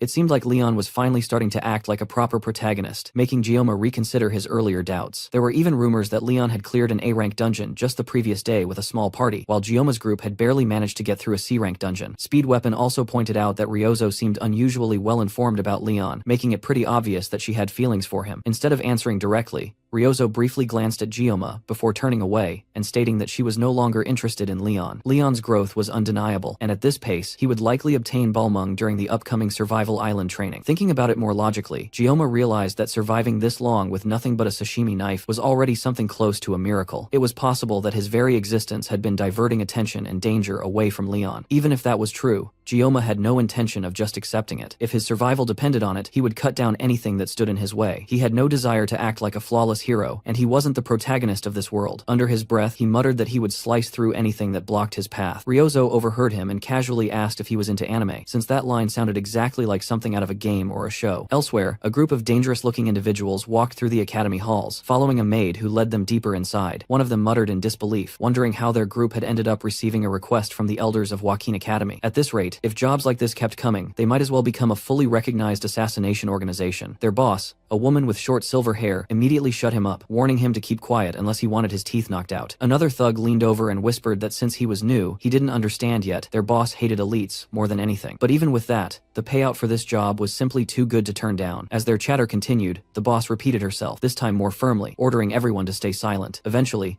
they arrived at the office of the elder who had summoned them. The maid knocked and called out, and after receiving permission, they stepped inside. Leading the group were Zhang Taipeng, the deputy leader, Farik, a low-level grunt, and their boss, Lei Shen. The three of them were members of the Undertaker Syndicate, a mercenary alliance made up of villains. The elder thanked them for making the trip, and immediately got to business. He instructed the maid to hand over a file, which contained detailed information about Kang Jioma. One of the men looked confused, questioning why they were being given information about some random student. The elder ignored the question and stated the objective clearly. Their task was to eliminate Jioma during next week's Survival Island training. If they succeeded, they would receive 100 million upfront as agreed, along with an additional bonus upon completion. Lei Shen asked how the body should be disposed of, and the elder responded coldly, telling them to dump him into the ocean surrounding the island, and let the sharks and fish take care of the rest. The day of the written exam arrived, and Jioma sat with a sandwich in hand, casually reviewing the material. He had already performed well in the midterms, so he didn't feel the need to go all out this time. However, since the rankings would be publicly displayed, he knew he couldn't afford to slack off either, especially when two of his own club members consistently ranked first and second. He couldn't allow himself to fall behind. While studying, his phone buzzed with a message from Ryozo, reminding him to eat a proper breakfast before the exam. Jioma replied simply that he had already eaten a sandwich. That immediately triggered a long rant from her about the importance of sugar intake, along with an enthusiastic breakdown of why Yang Gang was the perfect food for situations like this. It honestly felt like she specialized in spouting nonsense first thing in the morning, which made it even more confusing how she managed to top the academic rankings. Jioma responded by mentioning that his country also had traditional sweets meant for exams, which instantly caught her interest.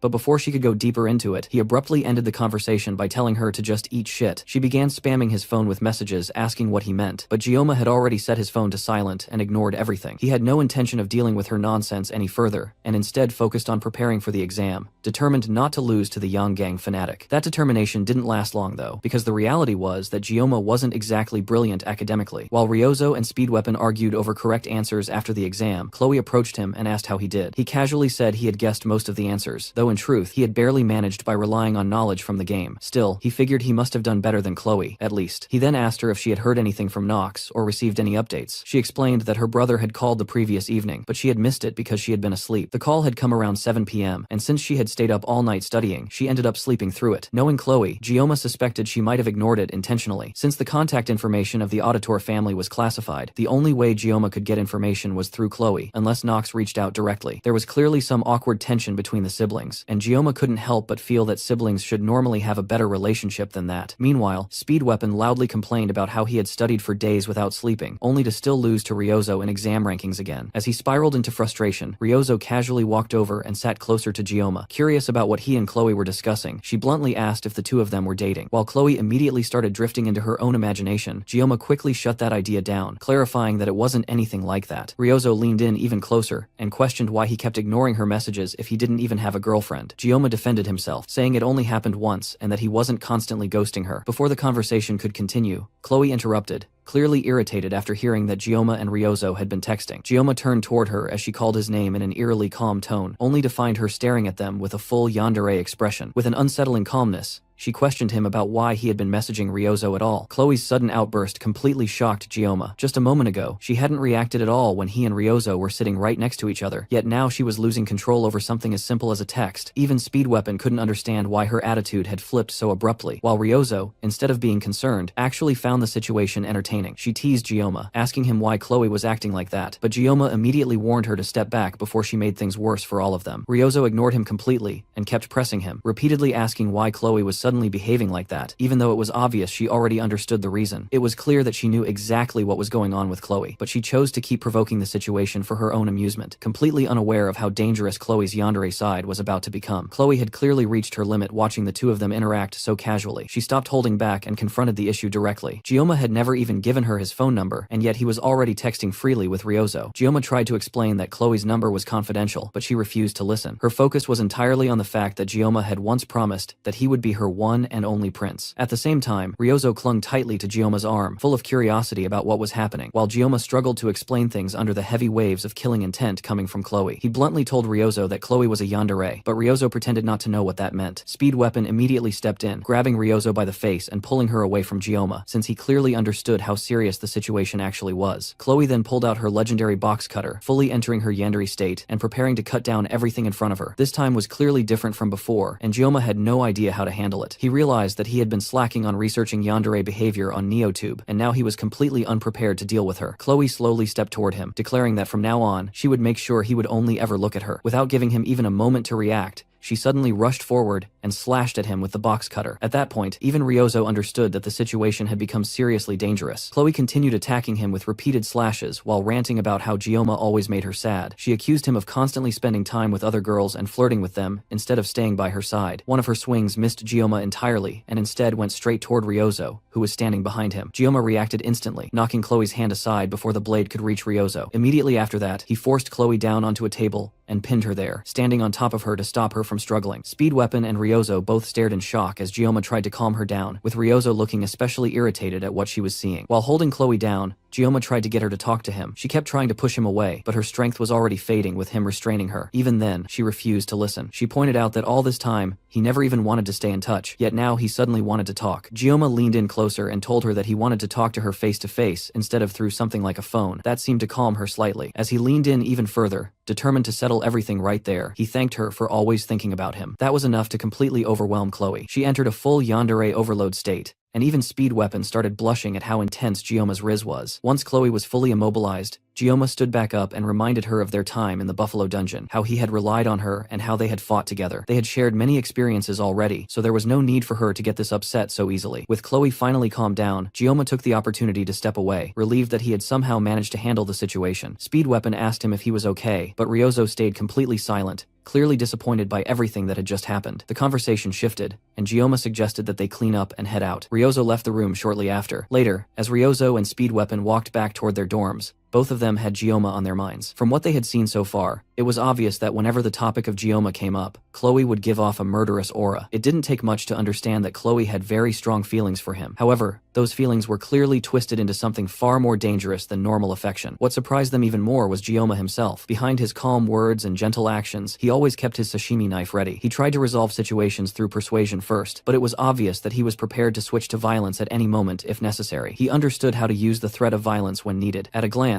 that might make him seem like a villain, but in reality, those were qualities of someone capable of ruling. Speed Weapon had already believed in him before, but now he was completely certain that Gioma was destined for greatness. While thinking about all this, Speed Weapon noticed Ryozo aggressively tapping on her phone. She had been making irritated expressions for a while, clearly bothered by something, but she didn't want to explain it. So instead, he asked her why she kept messing with her phone like that. She revealed that she was deleting a video from her NeoTube channel titled The Perfect Way to Deal with a Yandere, which was the same video Gioma had been using to deal with Chloe, although Speed Weapon didn't know that. Even though the video had over 200,000 views and was clearly doing well, she still insisted on deleting it, saying she didn't need it anymore. After that, Speed Weapon changed the topic, and the two of them continued chatting as they walked across the campus. Elsewhere in the academy library, Gioma sat among other cadets, flipping through a stack of books. Starting next Wednesday, a deserted island survival training was scheduled to take place on Avalon Island, lasting for 3 days and 2 nights. From the name alone, it sounded like a serious survival camp, yet cadets were only allowed to form teams of 1 to 4 people. The academy had even released an official announcement with all the detailed information to every cadet. Because of that, the whole event felt less like a harsh survival test and more like a school activity, something closer to camping or a structured outing. Gioma was going through multiple survival guidebooks, trying to better understand how to manage himself during the training trip. Since it was labeled as survival training, the academy would be evaluating each cadet's level of self-sufficiency. However, the final outcome of the training wouldn't actually affect their grades. Thinking about it more carefully, even for Gioma, who had experienced everything as a player of the game, this particular training event had left a strong impression on him. It was a major part of the main storyline where the protagonist would acquire the hilt of Balmong, the main weapon tied to the hero. During that same island training event, there would also be an incident that triggered the development of feelings between Abel and Leon. Back when he played the game, Gioma had been deeply invested in that part of the story, but now, things were different. After entering the academy and going through constant danger and life-threatening situations, he had grown cynical about things like romance. With the academy elders targeting him and a mysterious instructor also involved, there was simply too much happening for him to even consider something like love. No matter how beautiful Abel was,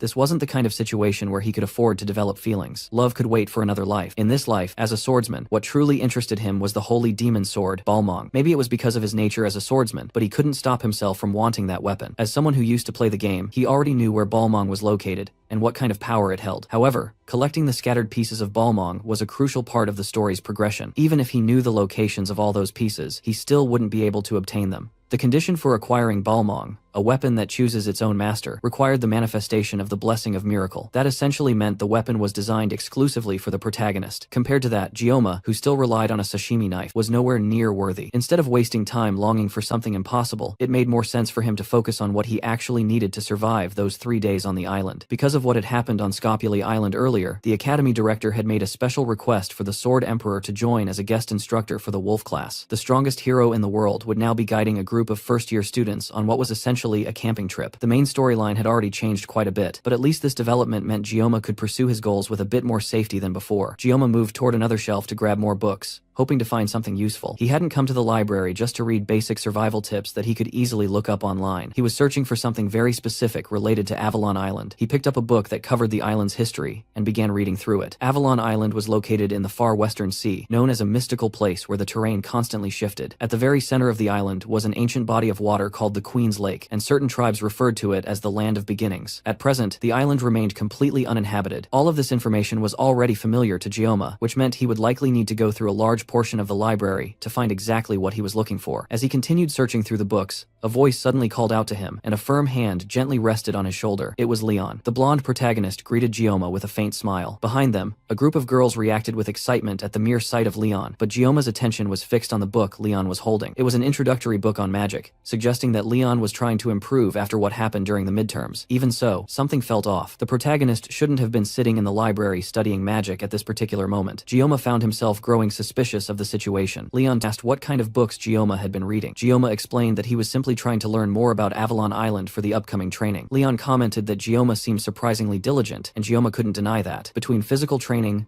dungeon exploration, and studying magical beasts, his daily life had become extremely busy. Knowing what would happen in 3 years, Gioma had been doing everything he could to prepare in advance for his own survival. In the end, everything he was doing was for his own sake. Leon thought about that for a moment before saying that the two of them were different. That statement reminded Gioma of the earlier moment when Leon had asked him where he came from. On the surface, Leon wasn't behaving much differently from how he had in the game, but something about him still felt off. Compared to the version of Leon that Gioma remembered, this one seemed slightly different. There was a faint trace of sadness in his expression, along with a sense of inner conflict in his demeanor. Before Gioma could properly analyze what was going on, Leon suddenly stood up and wished him a safe trip home. With that, he left. There was definitely something unusual about the protagonist. Perhaps it was the burden of being the hero, someone who carried the fate of humanity on his shoulders, but whatever it was, it clearly weighed heavily on him. After Leon left, Gioma returned his focus to the books, continuing his search for the information he needed before the library closed. The day of the survival training finally arrives, and students gather at the training grounds for the orientation. Abel and Rachel walk over and meet up with Ryozo and Chloe, and just like that, Gioma's 4 wives end up facing each other in a brief but tense stare-down. A bit of small talk starts between Abel and Ryozo, but before anything meaningful can come out of it, Rachel jumps in and cuts through the tension. She bluntly brings up how Ryozo transferred into Gioma's class and is basically trying to steal him behind their backs. Before Rachel can push that accusation too far, Abel quickly interrupts her to stop things from escalating. But Rachel doesn't hold back at all. Instead, she raises her voice even more, pointing out that Ryozo not only went to a dungeon with Gioma, but also formed a club with him, and now there's even a chance she'll spend 2 nights and 3 days with him on the survival island. Ryozo steps in and shuts that down by saying that Gioma himself stated he plans to do the training alone. His reasoning was that there are things he wants to try out by himself, so he intends to take on the entire island solo. Hearing that immediately excites Rachel, because it means Gioma will be completely alone for the full 3 days. That's when Rachel comes up with a game for the 4 of them to play while they're out on the island. Even though Gioma said he wants to go alone, there's no rule that says he can't be found. So Rachel introduces something she calls the Rachel game, which gives one lucky girl a chance to spend time alone with him. Since Avalon Island has terrain that constantly changes, and even though they'll use a spatial gate to get there, everyone will be dropped at completely random locations. Just meeting up with each other will be difficult, and forming proper teams will be even harder. Because of that, the game is simple. Whoever finds Gioma first wins, and the other 3 have to give up. The one who finds him gets to completely monopolize him. If the girls run into each other, they can either team up or split off however they want, but they must not interfere with each other's chances. All of them agree to the rules. But Abel immediately turns bright red at the thought of monopolizing Gioma. She refuses to take part in the game altogether. That only makes things better for the others, since it reduces the number of competitors. Meanwhile, the man at the center of all this, Gioma himself is struggling just to stay awake. He spent way too long in the library the previous day and barely got any rest. He had already written down everything he needed to know on his phone and came fully prepared, carrying 24 sashimi knives along with a hidden secret weapon. On top of that, Medea kept messaging him constantly like an overprotective parent, making sure he was properly prepared for the trip,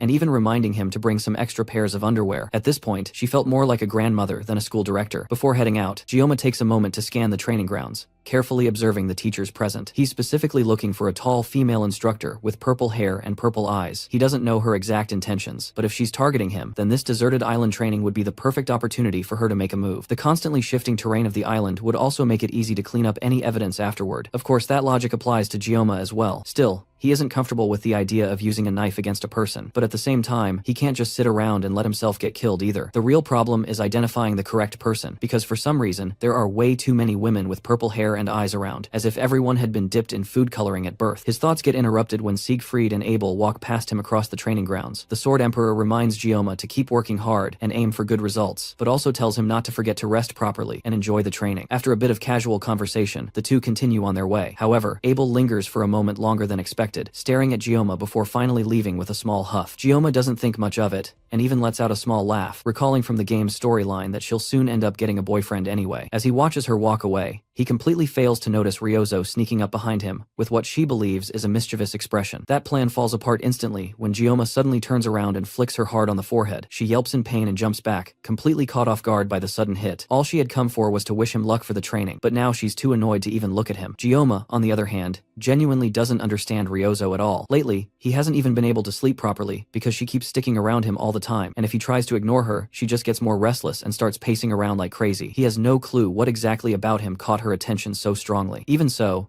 Ryozo is still technically one of the heroines in the story. Because of that, Gioma has no intention of getting any closer to her than absolutely necessary. The spatial gate to Avalon Island finally opens, and the students are instructed to carefully pass through it as they begin their test. Gioma steps forward toward the gate, fully determined that this time he will find exactly what he's looking for and get through the entire event quietly, without causing any trouble. As he passes through the gate, he arrives on Avalon Island, the sacred land itself. More specifically, he finds himself standing right in front of the Tree of Beginnings, Yggdrasil. Even so, this isn't the time to stand around sightseeing. There's a survival test to complete, and everyone else is already putting in effort, so there's no room for him to slack off. Fortunately, he had already taken a photo of the island's map back in the library. On top of that, he had marked a specific location where he could obtain the blessing of regeneration, basing it on his memories from when he played the game. The map looks familiar enough, so Gioma assumes that the blessing is located somewhere near the lake at the center of the island. That means his immediate goal is to get as close as possible to the lakeside of the World Tree. From there, he'll need to cross both a rocky region and a forested area. There are still 3 full days left of the island training, and the academy didn't send them here just to wander around. The cadets were given a mission to locate hidden orbs scattered across the island. It's essentially a treasure hunt, similar to activities done on school field trips. The more orbs a student finds, the better their final evaluation will be. On top of that, these orbs can also be used as enhancement materials, which only makes Gioma even more interested in collecting as many as he can. Following something he learned from one of the survival books in the library, Gioma pulls out the secret weapon he specifically prepared for this training. It's a medium-sized machete that he bought from the hiking section of a supermarket. Normally, it's used for clearing weeds or cutting wood, but the important thing is that it's long enough to avoid triggering the blessing of the sword god. He purchased it with the intention of saving his 50 seconds of the painless blessing for a truly critical situation. As he tests the machete, a small rabbit peeks its head out from a nearby bush and stares at him curiously. At first, Gioma thinks this is the perfect chance to gather some food, but that thought doesn't last long. The rabbit slowly steps out of the bush, revealing that it's actually far larger than he expected, much bigger than himself. It's clearly a dangerous creature, but Gioma has already taken down Buffalo King before, so a rabbit like this shouldn't be a big deal. In his mind, he doesn't even need to activate the blessing of the sword god to handle it. Elsewhere on the island, Abel also encounters a rabbit, but hers is completely normal in size, and looks much cuter than the monstrous one Gioma is dealing with. At first, Abel considers helping it find a safe place, but the rabbit suddenly bites down on her hand and then runs off. That immediately changes her mindset, and she chases after it while drawing her sword, now fully intending to turn that cute rabbit into her next meal. For Abel, this is also a good opportunity to test the results of her recent training. The rabbit starts running faster and even turns back briefly, almost as if it's smirking at her and looking down on her. That expression reminds her of Gioma, who always seemed to hide his true abilities. She speeds up in an attempt to catch it, but suddenly the terrain shifts beneath her feet, causing her to lose balance and fall straight into a lake. From above the water, the rabbit looks down at her with what feels like disappointment, and once again, her thoughts drift back to Kang Gioma. Meanwhile, The same boy occupying her thoughts is having his own struggle with the oversized rabbit. Despite all the effort he put into training his body and keeping himself in top condition, he finds that without the blessing of the sword god, he can barely keep up with something as simple as a rabbit. Eventually, Gioma drops to his knees and accepts defeat. He decides that it's better to starve than to waste more energy chasing something he can't catch. He gives up and allows the rabbit to leave, but just before it goes, the rabbit turns back and gives him a mocking smile. That single expression instantly changes Gioma's mind. Without hesitation, he activates the blessing of the sword god and immediately takes the rabbit down. Elsewhere on the island, Rachel runs through the forest at full speed, completely focused on finding Gioma before anyone else does. She realizes she's been running in circles for a while, but she refuses to get discouraged. After all, she was the one who came up with this whole game in the first place, and she had been bragging about it the entire time. She quickly changes direction and starts running another way, deciding it's better to keep moving instead of wasting time overthinking. Her voice echoes loudly through the forest as she runs, so loud that even Ryozo, who is in a completely different part of the island, can hear her. Ryozo is also searching eagerly for Gioma, determined not to end up as the loser if she's going to participate in this game with the others. She had landed on Avalon Island's beach and immediately adjusted her plan based on the island's unique conditions. The only place on the island that never changes is the World Tree, and considering Gioma's personality along with his decision to go solo, she concludes that he is most likely heading toward the center of the island.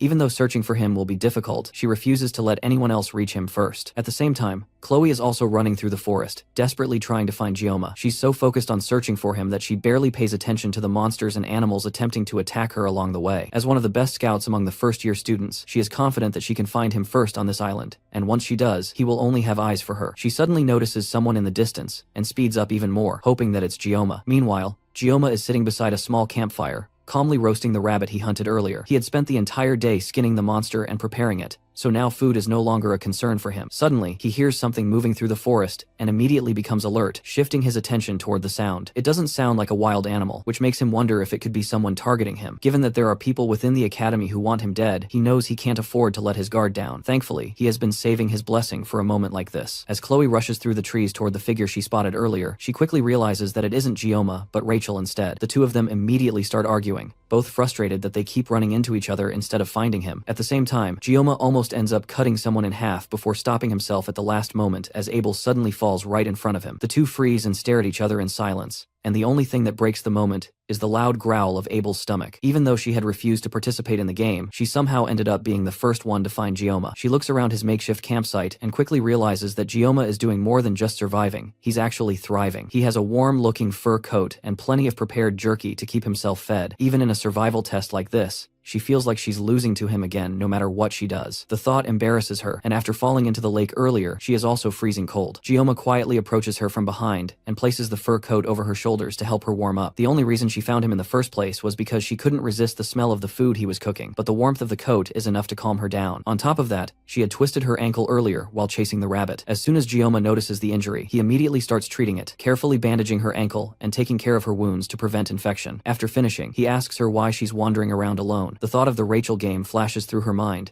but she obviously can't tell him about it. Instead, she simply says that she feels more comfortable being alone, making her somewhat similar to him. She then remembers how confidently she told the others that she wouldn't participate in their game, but now that she's actually here with him, she can't resist the urge to claim victory. She quickly takes out her phone, snaps a picture to prove that she found Gioma first, and sends it to their group chat. With that, she officially declares herself the winner of the game, meaning the others are not allowed to approach Gioma anymore. As soon as Rachel and Ryozo see the photo, they both lose their minds. But it's already too late. The result is final. Abel stares blankly at her phone for a moment, before Gioma hands her a piece of roasted meat. An awkward silence settles between them for a while, until she finally breaks it by asking him how he became so strong. Gioma doesn't have an immediate answer. Even though most of his fights barely last a minute, the strength he displays is overwhelming enough to have drawn attention ever since he joined the academy. After thinking for a moment, he simply says it's probably because of his teacher. Abel relates to that, since she spent 17 years learning swordsmanship from her grandfather. She had always believed that she understood swords better than anyone else, but meeting Gioma made her realize that there was still so much she didn't know. She asks him which family taught him his swordsmanship, but instead of answering, Gioma says that he realized long ago that being strong doesn't always guarantee victory. In the end, the ones who refuse to give up are the ones who win. Those who endure until the very end are the ones who survive, and those are the people he considers truly strong. Abel listens to him for a moment before suddenly bursting into laughter. To her, his words sound like something an old man would say, reminding her of her grandfather. It also brings back the memory of their first conversation on the bench. This is the first time they've had a proper conversation since then. Gioma hands her another piece of meat, and she thanks him as she accepts it. Slowly, she becomes so comfortable that she doesn't even realize when she falls asleep. When she wakes up the next morning, Gioma is already gone. He has left all of his food food and supplies behind, without saying a single word. Her injured leg is also completely healed, thanks to the care he gave her the previous night. Overwhelmed,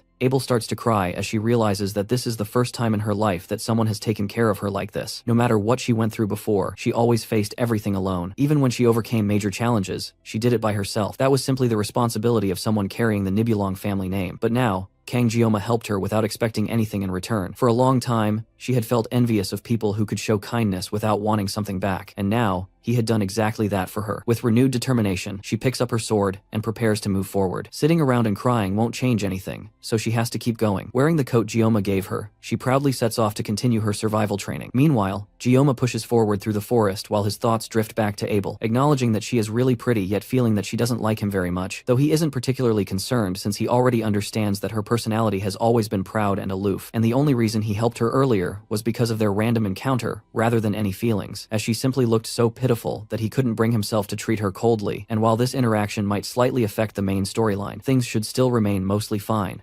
especially since today is supposed to be the day when Abel and Leon begin developing feelings for each other, and at the very least he hopes she doesn't end up giving the fur coat he gave her to Leon. But putting that aside, after walking for several hours, he finally makes his way out of the forest and shifts his focus entirely toward finding the blessing before sunset. The blessing he is searching for is the blessing of regeneration, a guardian-class blessing that ranks just below the blessing of transference, designed to amplify the body's regenerative capabilities, although it comes with the limitation that it can only be used on the person who owns it, effectively making it a form of magical self-enhancement. But because Jioma already possesses the blessing of transference, that restriction doesn't apply to him, meaning he should even be able to repair his sashimi knives using it, and although the blessing might seem overpowered at first glance, it isn't capable of regenerating lost limbs and only accelerates the healing of wounds. While in the game, it is treated as a hidden bonus that doesn't significantly impact Leon's growth, yet since Leon will eventually grow stronger and gain even more buffs, Jioma knows he has to obtain this blessing no matter what. After continuing for a bit longer, Jioma finally reaches his destination and finds the blessing of regeneration, and right beside it there is also a massive orb from the test, placed so openly that it almost feels like a free reward. And while he came specifically for the blessing, obtaining an orb as well is an unexpected bonus, so he steps forward to grab it, only for someone to suddenly block his path, and when he looks up, he sees Leon standing there, already aware that Jioma didn't come here just for sightseeing, staring him down as if he fully understands that Jioma has other intentions, prompting Jioma to lie that he simply noticed the orb from afar and came to collect it. But Leon immediately draws his sword and tells him to try taking it if he can defeat him in a fight. From the moment Leon was born, he had always been told that half the world smiled alongside him, and now he holds something that proves he is the hero, as the sword in his hand shines brightly while he faces Jioma. Yet something about this situation feels off, because Leon is supposed to be with Abel at this moment, since today should have been a crucial turning point in the story, meaning Jioma may have unintentionally disrupted their event and nothing happened between them the previous night. But even knowing that, fighting over this still feels unnecessary. Yet Leon proves his seriousness by slashing the wall behind him and reducing it to rubble instantly, showing that he has no intention of backing down. As Jioma properly observes the weapon in Leon's hand, he realizes it is Balmong, the hero's sword that Leon is meant to obtain, though something about it feels strange, because Balmong is known as the most sinister demon sword in existence, and the blue gem embedded in its center acts as a catalyst that grants holy power and suppresses its magic. But since the sword itself is fundamentally based on magic, even with the ether gem neutralizing it, it is heavily influenced by the user's nature, which is why in the game Balmong could become either a holy sword or a demon sword, depending on the player's choices. Leon then tells Jioma to calm down and treat this as nothing more than a sparring match, but from Jioma's perspective that sounds absurd since Leon hasn't even mastered the mental realm yet, and shouldn't be able to defeat him in their current state. Yet Leon steps forward anyway, clearly intending to use Jioma as a stepping stone to grow stronger after obtaining Balmong. And while Jioma can somewhat understand that reasoning, it remains just speculation, with the only certainty being that the orb is merely an excuse. And without waiting any longer, Leon suddenly launches forward toward Jioma, initiating the fight. Elsewhere, Ryozo drags herself through the forest, scratching her neck in exhaustion while moving forward, and at some point she ends up running into Speed Weapon, after which the two of them reluctantly continue walking together, even though neither of them actually wanted to team up. And as they move, Weapon guesses that she is searching for Jioma, which she doesn't even bother denying anymore, making it painfully obvious to him that she is interested in Jioma, especially considering that until just a month ago, she used to spend all her time sleeping in the archery range. Yet now, whenever Kang Jioma's name comes up, she suddenly becomes active and behaves completely differently, even going as far as doing extra tasks on her own despite always hating anything complicated or tiring. And in the middle of all this, she suddenly stops, turns toward him with a faint blush on her face, and awkwardly asks if her feelings for Jioma are that obvious. Before he can properly respond, a massive sound erupts from somewhere in the distance, loud enough to startle the birds perched on the trees, and while it almost feels like an earthquake, Ryozo immediately senses that the source of that chaos is Jioma himself, while at that exact moment, Gioma is facing a serious problem, because Leon is far stronger than he initially expected, and the machete he brought as his secret weapon has already been snapped clean in half, leaving him in a difficult position where Leon interprets his lack of response as disrespect, assuming that Gioma isn't even trying to fight back, when in reality, Gioma simply couldn't react in time, since he never expected Leon to swing Balmong so aggressively, and on top of that, he doesn't want to get dragged into a fight he doesn't even understand, hesitating because if he used his blessing carelessly, he might accidentally kill Leon. Yet if he continues to hold back, then Leon could just as easily take his head off. Leon, being the protagonist of the Miracle Blessing world, is not someone Gioma can afford to underestimate, and as the blonde hero steadily approaches him, Gioma finally gives up on the idea of avoiding the fight, pulling out his sashimi knife and accepting that facing someone like this without using his blessing would be suicidal, forcing himself to abandon the naive thought that he could survive without it, and the moment he activates the Sword God's blessing, the two clash head-on as Leon charges forward again, yet the difference in power becomes clear instantly when Leon slices through the first knife effortlessly, prompting Gioma to immediately grab more from his bag and throw them one after another, only for Leon to cut every single one mid-air before rushing forward again, tearing through the environment itself as he advances, even slicing apart pillars behind Gioma as if they were nothing, while Gioma barely manages to dodge and create distance between them. Despite Leon's overwhelming strength compared to the midterms, even the so-called protagonist's power has limits, and after unleashing another massive slash with Balmong that sends the terrain flying apart, Leon begins to exhaust himself, yet through the dust and destruction, Gioma calmly walks forward completely unharmed, asking Leon why he is going this far, which causes Leon to pause and stare at his own sword, reflecting on how it was supposed to be the weapon that brought happiness and recognition to him, yet ever since Gioma appeared, everything he had built feels meaningless, pushing him to prove who truly stands above the other, and with that determination, Leon gathers his strength and unleashes an even more powerful strike than before, bringing it down toward Gioma with everything he has. Gioma doesn't retreat this time, and instead charges forward into the attack, clashing directly with Leon as their powers collide, and in that brief but intense moment, once the energy dissipates, a small fragment of Balmong chips off, leaving Leon frozen as he stares at the damage on his blade, silently realizing that the destiny he believed was his might already be slipping away, while from his perspective, Gioma now seems like the one who should have been chosen instead, and as the dust settles and the wind begins to move again, Gioma quietly puts away his knife, only to notice that Leon has disappeared without a trace. For Gioma, the duel feels sudden and unnecessary, yet it becomes clear that Leon intended to use the fight as a stepping stone to grow stronger, but regardless of that intention, Gioma has no plans of losing to anyone, especially when Leon's attacks were so dangerous that even a single mistake would have cost him his life, forcing him to dodge constantly without properly counterattacking just to avoid accidentally killing Leon. And despite all that, Leon's growth still matches what one would expect from a protagonist, while Gioma himself ends up chipping Balmong slightly, though he knows it can eventually be repaired and completed, and at least he avoided the worst outcome of actually killing Leon, which would have created an entirely different kind of problem. With the fight over and no further threats appearing, Gioma finally takes the orb meant for the survival training and obtains the blessing he came for, as a system message confirms that he has successfully acquired it, and after realizing that it is a passive ability, he tests it immediately by cutting his own skin with a stone, only to watch the wound heal instantly, without leaving even a scar, exactly as he had hoped, though the effort required to obtain it was anything but easy, and after that, he returns to the forest, settling down by a campfire as he tries to process everything that just happened. He can't stop thinking about the sudden clash with Leon, struggling to understand why it even happened, with his best guess being that he accidentally interfered with Leon's destined moment with Abel, though Leon himself hinted that their confrontation was inevitable anyway, leaving Gioma even more confused now that the tension has passed, as he starts questioning what Leon truly is, beyond just being the protagonist of this world.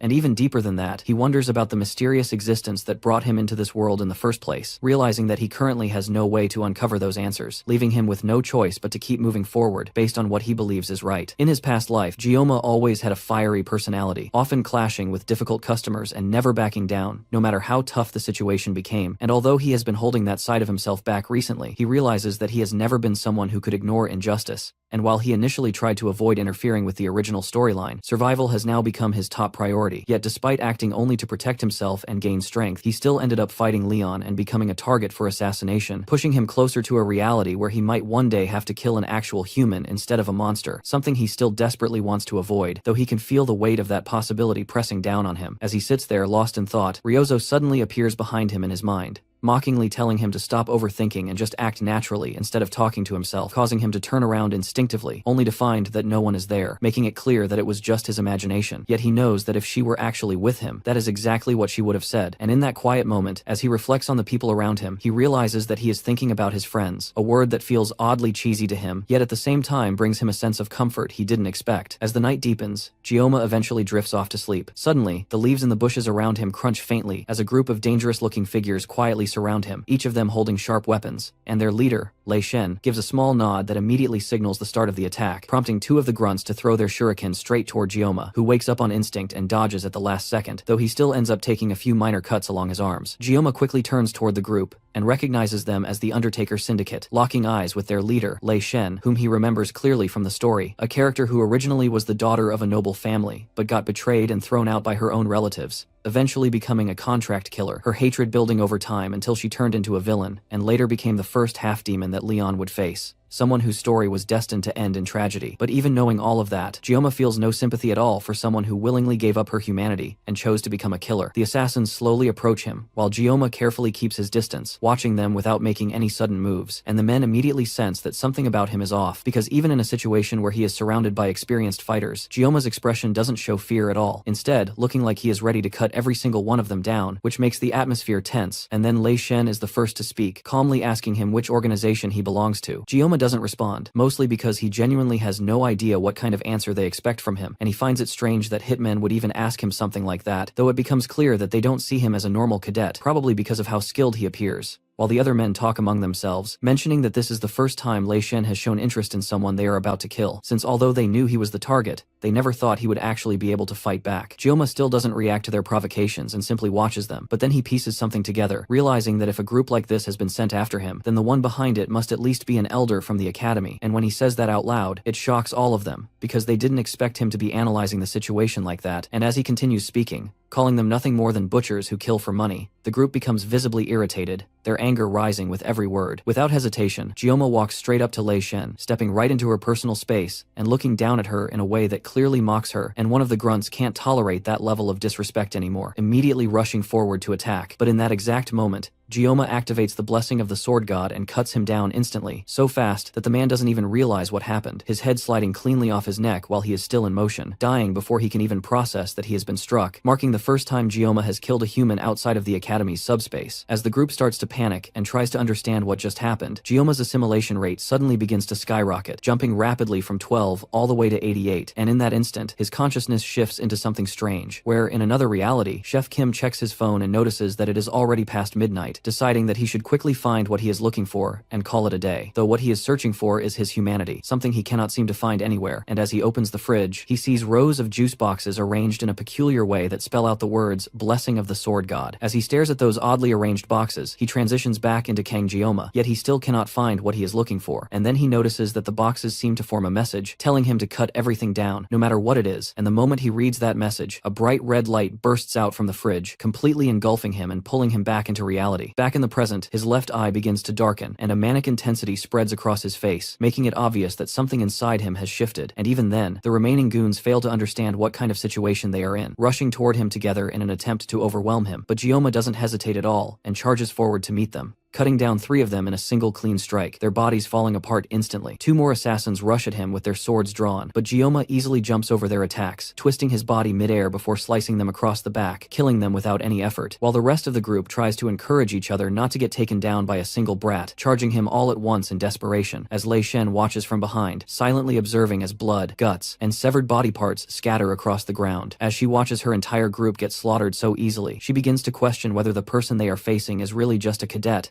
because he is clearly on a completely different level compared to all of them combined, and at this rate, it is obvious that they are going to be wiped out entirely, and the last remaining grunt near her screams in fear, calling out to her for orders, but before she can even respond, Gioma appears beside him instantly, and kills him in one swift motion. What was supposed to be an easy job, just a quick assassination that they would forget within a week, has turned into a complete disaster, leaving all her men dead while she stands there alone, and only now does she understand why the old man offered such an absurd amount of money for this mission, because they were set up against someone who is clearly no longer human, someone she now believes must be a half-human, half-demon disguised as a cadet. Gioma's attention shifts toward her, and before Lei Shen can even step back, she is already pinned to the ground, her back pressed against the dirt as Gioma sits on top of her, holding her down completely while pressing a knife against her throat, having finished the entire fight, with 9 seconds still remaining on his painless blessing, even though most of his time had already been used up earlier because of Leon and this encounter with the Undertaker group. Even though this was self-defense, Gioma can't ignore that fighting humans feels completely different compared to fighting demonoids, but at the same time, he knows that these people were human butchers who came for his life, so there was no reason to show mercy, and he doesn't feel any regret about what he just did. Now, with only Lei Shen left,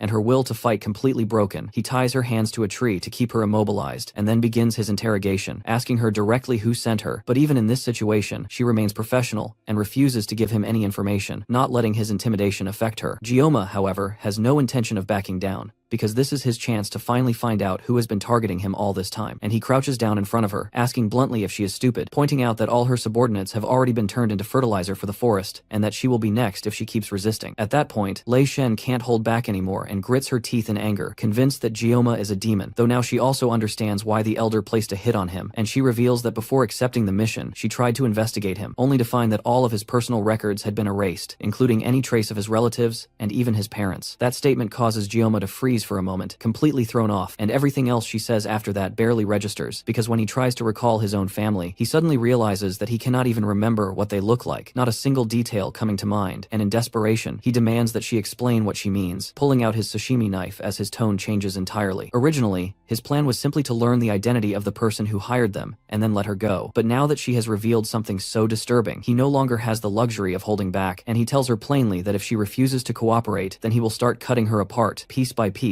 until she talks, making it clear that as long as she is still able to speak in the end, he doesn't care how mangled her body becomes. Suddenly, the entire area is crushed under an overwhelming wave of magical pressure that forces both Gioma and Lei Shen down against the ground. And as Gioma turns around to understand what is happening, he notices something horrifying. The blood from all the corpses scattered around them begins to rise into the air, slowly lifting itself as if controlled by an unseen force, and all of it starts flowing toward Lei Shen. The calm, stoic expression on Lei Shen's face completely breaks, replaced by raw terror as she watches the blood gather and swirl around her body, forming a thick, suffocating mass. And in that exact moment, far away from this chaos, Siegfried is enjoying a rare moment of peace, sitting quietly with his brand new fishing rod as he takes advantage of the break to relax, even though he hasn't caught a single fish since he started, still appreciating the calm silence around him. For a brief second, a disturbance in the water makes him think he's finally about to get a bite, but instead, the surface violently erupts as fish are thrown out of the water, as if something massive is shaking the entire island itself. And in that instant, Siegfried's expression changes because he can immediately sense that something is terribly wrong. The air itself now filled with a terrifying level of magic power, one that is comparable to a demon commander. Back at the scene, the blood completely wraps around Lei Shen's body, binding her as she begins to groan in agony, her voice trembling as she desperately begs Gioma to help her skin slowly turning an unnatural purple, while her eyes lose their focus and appear broken, her fear becoming more and more intense as she pleads with him not to let her die. And then, without warning, a massive explosion erupts from where she was lying, blasting everything apart with a deafening sound and a blinding light that illuminates the entire island. As the smoke slowly clears, a figure is revealed standing in the center of the destruction, and although it is clearly the same body, it is no longer Lei Shen, because something else has taken over, her skin now scorched and burning in patches across her body, and the very first thing this new being does is casually stretch, almost lazily, before remarking that it has been 700 years since she last stepped into the human world. The sheer level of magic power radiating from her makes the demonoid mermaid that nearly killed Gioma seem insignificant, like nothing more than a small fish in comparison, and the impure flames flickering across her body confirm exactly who she is, leaving no doubt in Gioma's mind that the entity standing before him is one of the highest-ranking demons, the 5th Legion commander of the Demon King's army, the succubus-type demon known as the Bewitching Flame, Agor. The demon bursts into delighted laughter, and the intense heat radiating from her presence alone is enough to cause birds flying in the sky to drop lifelessly to the ground, as she looks at Gioma with amusement and casually asks if this is not how humans greet each other, mentioning that it has been 700 years since she last left the demon realm, so she is no longer familiar with human customs, and without waiting for a response, she introduces herself again in her own way, even going as far as saying that it is nice to meet him before asking for his name. Gioma remains completely silent, not out of fear, but because his mind is racing, desperately trying to recall every piece of information he can from his past life, digging through his memories in hopes that even the smallest detail might help him understand what is happening and how to survive this situation, since his greatest advantage in this world has always been the knowledge he gained from playing the Blessing of Miracles game. From what he can remember, Agor is a first-type demon, and one of the Legion commanders, someone whose physical strength may not be the highest among her peers, but who more than makes up for it with her overwhelming mastery over mental magic, information he recalls from reading about her on the game's wiki before he quit, but none of that explains why she has appeared in the human world after 700 years, nor why she chose to descend by possessing Lei Shen as a vessel. Before he can think any further, Agor speaks again, asking him if he is the one responsible for killing all the mercenaries scattered across the ground, and from the moment she descended, she had already realized that Gioma is no ordinary human, because the fact that he is still standing there with a clear mind after witnessing her presence proves that he possesses exceptional potential, though she also casually remarks that based on his appearance alone, he still looks like nothing more than a mere whelp, albeit one that that could grow into something interesting in the future. With that thought, she presents him with an offer, proposing that he form a contract with her, and as she speaks, she activates her mental magic, her voice and presence beginning to influence Gioma's mind, subtly but powerfully bewitching him as he looks at her, his thoughts becoming heavier and more difficult to control as he tries to ask what she is doing to him, only for her to cut him off before he can even finish speaking. She tells him that he should feel honored, because not everyone gets the chance to become the servant of a legion commander, and she continues explaining that human society is inherently flawed, where people constantly judge each other, form hierarchies, pursue their own selfish desires, and harm others in the process, painting a picture of a world filled with hypocrisy and cruelty, and then contrasts it with the dream she offers him, a chance to escape all of that and live in glory under her command. Her words begin to sink deeper into his mind as her control strengthens, making it harder for him to resist, and the more he thinks about what she is saying, the more it starts to make sense, because humans really do judge each other and get in each other's way, and from a purely logical perspective, siding with the Demon King's army would make survival much easier for him, especially when his ultimate goal has always been to stay alive. But at the same time, he knows exactly what he is dealing with, a demon, and not just any demon,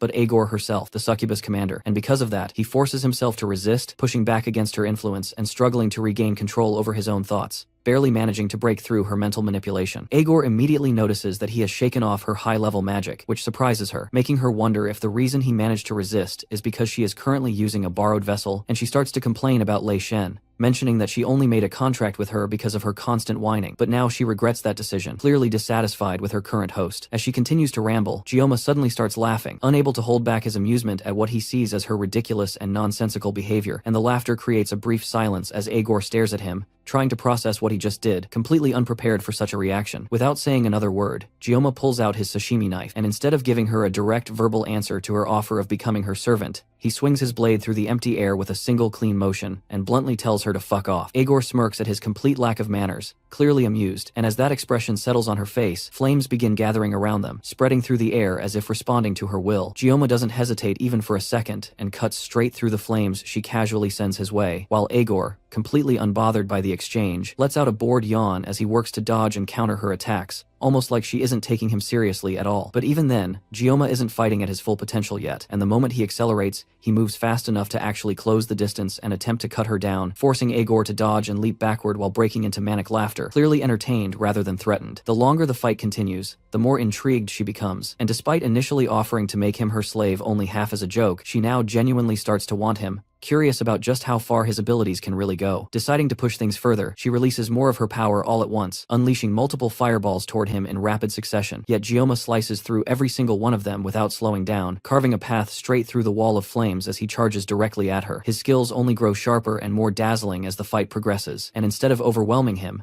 it only makes Agor more impressed, to the point where, as he closes in, she is actually forced to turn and run, something completely unexpected, while he relentlessly chases after her without letting up for even a moment. At this point, Gioma has clearly gone beyond normal human limits, while Agor, despite being a Legion commander, is still adapting too slowly to her current state, even though several minutes have already passed since her descent into the human world. Gioma manages to catch up to her and immediately goes for a decisive strike, aiming to bury his knife into her back, and for the first time, Agor feels genuine concern at how fast he has become, realizing that he closed the gap far quicker than she anticipated. Their clash results in a massive explosion that tears apart the ground around them, sending debris flying in every direction, and as the smoke begins to clear, Agor is revealed standing above Gioma, calmly holding back the knife that was just about to pierce her moments earlier. She comments on how impatient he is, asking if he is in such a hurry, while casually telling him that there is no need to rush since she has all the time in the world for him. Gioma, however, is very much in a hurry, fully aware that time is not on his side, and without wasting another second, he pours all his strength into breaking free from her grip, cutting through it and immediately pushing forward for another attack. His body begins to glow with aura as he forces himself even further, determined to end the fight before his limit catches up to him, because the countdown on his painless blessing is steadily ticking towards zero, and once it runs out, he will be left completely exposed. Agor notices this shift immediately, realizing that despite already surpassing human limitations, he is somehow still getting faster, pushing himself beyond what should even be possible. The two of them continue clashing repeatedly, their attacks colliding and sending sparks of flame scattering across the battlefield, the intensity of their fight growing brighter and more violent with each passing second. However, as time runs out, the inevitable happens, and the moment his painless blessing ends, Gioma's body gives in to the accumulated strain, leaving him completely exhausted as he pants heavily, barely able to remain standing while Agor looms over him. In contrast, she shows almost no signs of damage from the battle, aside from a heavily cut up hand, flames flickering around it as blood drips from the wounds. She looks at her injured hand with a hint of curiosity,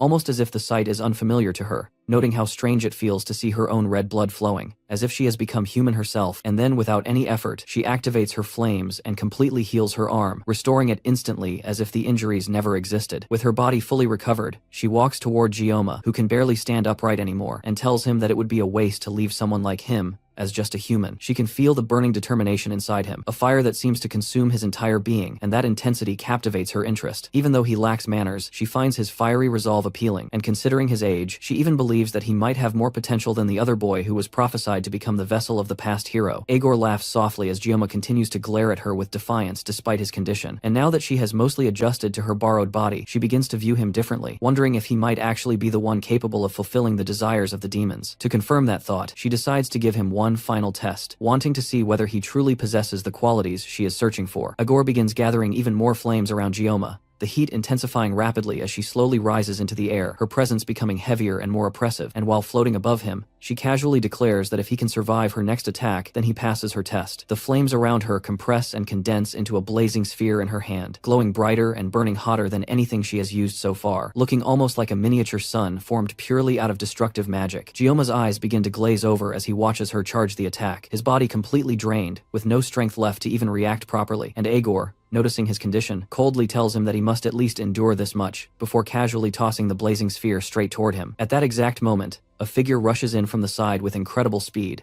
leaping upward and positioning himself directly in front of the incoming blast, taking the attack head-on to shield Gioma from certain death. It is Siegfried, who arrives just in time, and as he pours all his strength into blocking the overwhelming burst of flames, he shouts at Gioma to pull himself together and snap out of his daze. Agor watches this interruption with mild annoyance, clearly displeased that someone dared to interfere in what she considered her test, and she bluntly tells Siegfried not to meddle in their battle. However, Siegfried has no intention of stepping aside, because he absolutely cannot allow Gioma to fall here, especially after witnessing the incredible potential the boy has shown. And since the old swordmaster has chosen to risk his life for the student, Agor decides she is willing to test him as well, curious to see if he can truly protect Gioma. Meanwhile, Gioma's consciousness drifts into an empty, silent space, where everything feels distant and disconnected, and the first thought that crosses his mind is whether he has already died, until he hears the faint sound of coughing somewhere ahead. Slowly regaining awareness, he looks forward and sees a figure standing before him, and the first thing he notices is that where an arm should be, there is only a burning, mangled stump. As his vision clears further, he realizes that the person standing there is Siegfried, the Sword Emperor himself, who has lost an entire arm while protecting him. Yet despite that devastating injury, the old man continues to stand firm, unwavering, placing himself between Gioma and danger like an unbreakable shield. Noticing that Gioma has finally regained some awareness, Siegfried tells him to rest and recover his strength for now, making it clear that he will hold the line in the meantime despite the dire situation, while Gioma, still struggling, points out that Siegfried has lost his arm, only for the old man to dismiss it completely, stating that there is no need to grip a sword with both hands anyway, and insisting that Gioma should focus on regaining his strength instead of worrying about him. Agor grows impatient watching their exchange, and calls out to Siegfried again, unable to understand how a human who is clearly past his prime can stand against her magic like this, since under normal circumstances, a mere human should not even be able to think clearly in her presence, let alone hold their ground. Siegfried does not respond to her taunts, and instead focuses on assessing the situation he has stepped into, recognizing that he is facing Agor, one of the Demon King's Legion commanders, and understanding the implications of her appearance, because for a demon of such rank to descend into the human world, a sacrifice of flesh must have been used to weaken the barrier between realms, allowing her to possess a human host as a vessel. Due to the backlash of this process, demons cannot unleash their full power while possessing a human body, but even with that limitation, they remain catastrophic threats, nearly unstoppable once they appear. Fortunately, in this case, it seems that Agor's compatibility with Lei Shen's body is not ideal, which explains why she struggled against Gioma earlier, and is now even being held back by an injured old man. Agor, however, cannot comprehend how Siegfried is managing to resist her for this long, but she resolves that her next attack will not end as lightly as before, and with that thought, she launches herself forward again, charging straight at him, while Siegfried responds immediately, rushing toward her with his sword held firmly in his remaining hand. The two cross paths in a single swift exchange, and in that instant, Siegfried manages to sever her arm in retaliation, her flaming limb falling to the ground as Agor lets out a scream of pain and fury, staring at the severed arm in disbelief, while Siegfried calmly asks if she is afraid now, pointing out that things are finally even between them. That remark only fuels her anger further, and she retaliates by unleashing an overwhelming wave of flames that engulfs the entire area, attempting to burn everything in sight, while Siegfried remains composed, holding his sword steady as it becomes infused with dense aura, preparing to counter her assault. Although he does not know the exact reason for her descent into the human human world. He can clearly see the fear beginning to surface in her eyes, something she tries to suppress, and as her flames lash out toward him like a molten whip, he cuts through them cleanly and evades the attack before instantly repositioning himself, moving at a speed that even Aegor struggles to track. Despite this, Aegor continues to underestimate him, too focused on mocking him to fully concentrate on the fight, and because of that, she nearly loses her head when Siegfried suddenly appears beside her and swings his sword at her neck, an attack she barely manages to avoid at the last possible moment. The density of Siegfried's aura is so overwhelming that she cannot properly sense his movements, forcing her to finally take a closer look at him, and in that moment, she realizes his true identity, that he is a descendant of Aron, one of the legendary heroes of the past. Even after recognizing this, Aegor forces herself to calm down before panic can take over, reminding herself that no matter his lineage, Siegfried is still just a human whose body has long passed its prime, and that there is no reason for her to lose composure over someone like him. Aegor suddenly ascends into the sky, creating distance between herself and her opponents, and as she hovers high above, countless flaming spears begin forming behind her, multiplying rapidly until they fill the entire sky. Even if Siegfried is a descendant of Aran, she is confident that a body as worn and aged as his cannot possibly evade what comes next, and the sheer heat radiating from those spears becomes so intense that even the clouds begin to scatter and dissolve under the pressure. She lets out a manic laugh, clearly enjoying the overwhelming advantage she holds, while both Gioma and Siegfried instantly understand that what is coming is going to be nearly impossible to avoid. Without giving them even a moment to properly react, Aegor unleashes the attack, sending a storm of blazing spears crashing down toward the ground like a catastrophic rain of fire. Despite his age and injuries, Siegfried still moves with incredible agility, stepping and leaping with precise timing as he avoids the falling inferno, his movements sharp and efficient, proving that his body may be old but his mastery has not dulled. Meanwhile, Gioma can only watch helplessly, calling out to his teacher, his body too exhausted to even stand properly, let alone join the fight. Every ounce of strength he has is being used just to remain conscious, and even loosening his grip on his sashimi knife feels dangerous, as if letting go would mean losing the ability to fight entirely. Dropping his blessing now would be nothing short of suicide. Siegfried continues navigating through the relentless barrage, dodging and weaving between the descending spears while the ground around him is torn apart by molten impacts, and whenever one gets too close, he calmly swings his sword with his remaining arm, slicing the flaming projectiles cleanly in half. Even Aegor, watching from above, acknowledges his skill, though she mocks him by elevating him from a mere nuisance to something slightly more troublesome in her eyes, while still continuing the endless downpour of attacks without pause. However, Siegfried is not simply evading blindly. With every calculated movement, he has been steadily closing the distance between them, inch by inch, until he finally reaches a point where he is within range to strike. As he advances, he openly admits that demons are overwhelmingly stronger than humans, recalling how, in his youth, that realization filled him with resentment, forcing him to accept that effort alone could never bridge that gap. Aegor mocks his words as he speaks,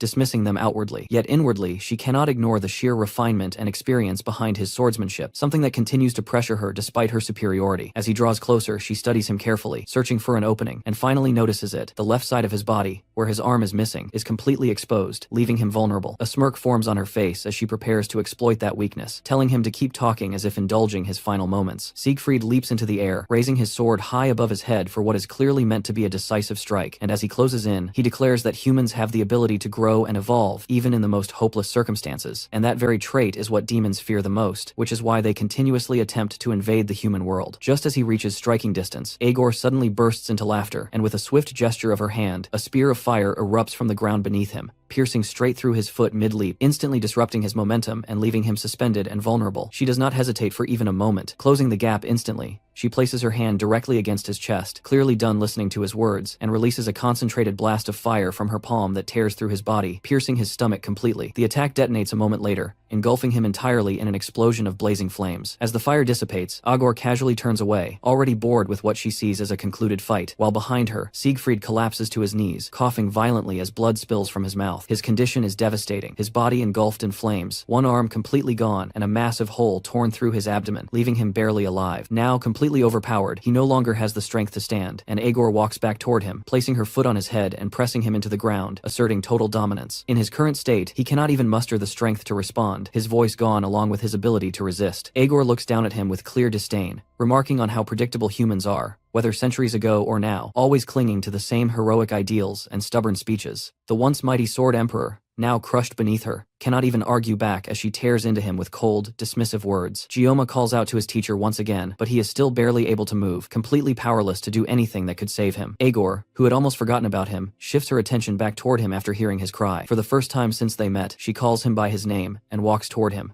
continuing the conversation they had before Siegfried arrived. Now that the interruption has been dealt with, she calmly states that it is time to give him the result of the test she had given him earlier. The Sword Emperor tries desperately to shout at his student to run, but it is already too late. Gioma has passed her test, and instead of freedom, his reward is another wave of mind control. His already weakened mind can barely resist as the Legion commander places her flaming hands on his body. In her eyes, Gioma is the perfect vessel, someone who can carry the hopes of demonkind as an ideal host. With a gentle and almost affectionate tone, she tells him that they will meet again in hell. Behind her, Siegfried continues to shout, warning her not to turn her back on the enemy just to go after a young cadet, but Igor simply laughs at him, completely dismissing his words as she prepares a seal on her tongue. She has no interest in dealing with an old man like Siegfried anymore, and her focus remains entirely on Gioma. She leans closer and presses her tongue against his forehead, marking him with a devil's seal as proof that he passed her test. The moment the mark is placed, Gioma collapses to the ground, his body going limp as if he has been completely taken over by her power. The demonic mark begins to spread from his head, slowly covering his entire body as her influence fully takes root within him. At the same time, the system detects the intrusion as an unauthorized external force and immediately reacts, attempting to activate its self-defense program. However, just like with the sword, God's Blessing, the program fails to execute because the user's level and the current world line are too low. Instead of stopping the intrusion directly, the system uses Yggdrasil as a catalyst to temporarily boost Gioma's level. It then activates its restraint function to readjust and synchronize the world line. If you have no idea what this means, dear viewer, it means that our OPMC is about to get absolutely busted and Igor is cooked. As this process continues, Gioma's synchronization rate begins to rise rapidly, jumping from 12.7% all the way up to 99%, and then finally reaching 100%. With that, the conditions for unlocking his mysterious sealed power are fulfilled, and Gioma is on the verge of waking up. Meanwhile, Siegfried continues trying to fight against the overconfident demon, but in his battered and heavily weakened condition, he can barely pose any real threat. His movements have clearly slowed down, yet even Igor can't help but acknowledge that he is still moving despite the extent of his injuries. Still, it isn't something she finds too surprising, comparing him to a bug that keeps twitching even after its head has been cut off. Even so, Siegfried refuses to stop and keeps pushing forward, attempting to strike her, while Igor casually and almost playfully dodges every attack he throws at her. No matter the cost, even if it means sacrificing his own life, he is determined to take her down with him. His blade begins to shine as his aura flares up, and Igor immediately notices the color of it. It reminds her of the same aura used by the Sword Saint during the war 700 years ago. His aura surges intensely, clearly a final effort driven by what little life he has left, and Igor realizes that she cannot afford to let him continue any longer. If she allows him to push any further, he could become a genuine threat. Without hesitation, she charges forward to end things in one decisive clash, and Siegfried steadies himself, preparing to meet her head-on for one last battle. However, before either of them can make their move, everything is suddenly interrupted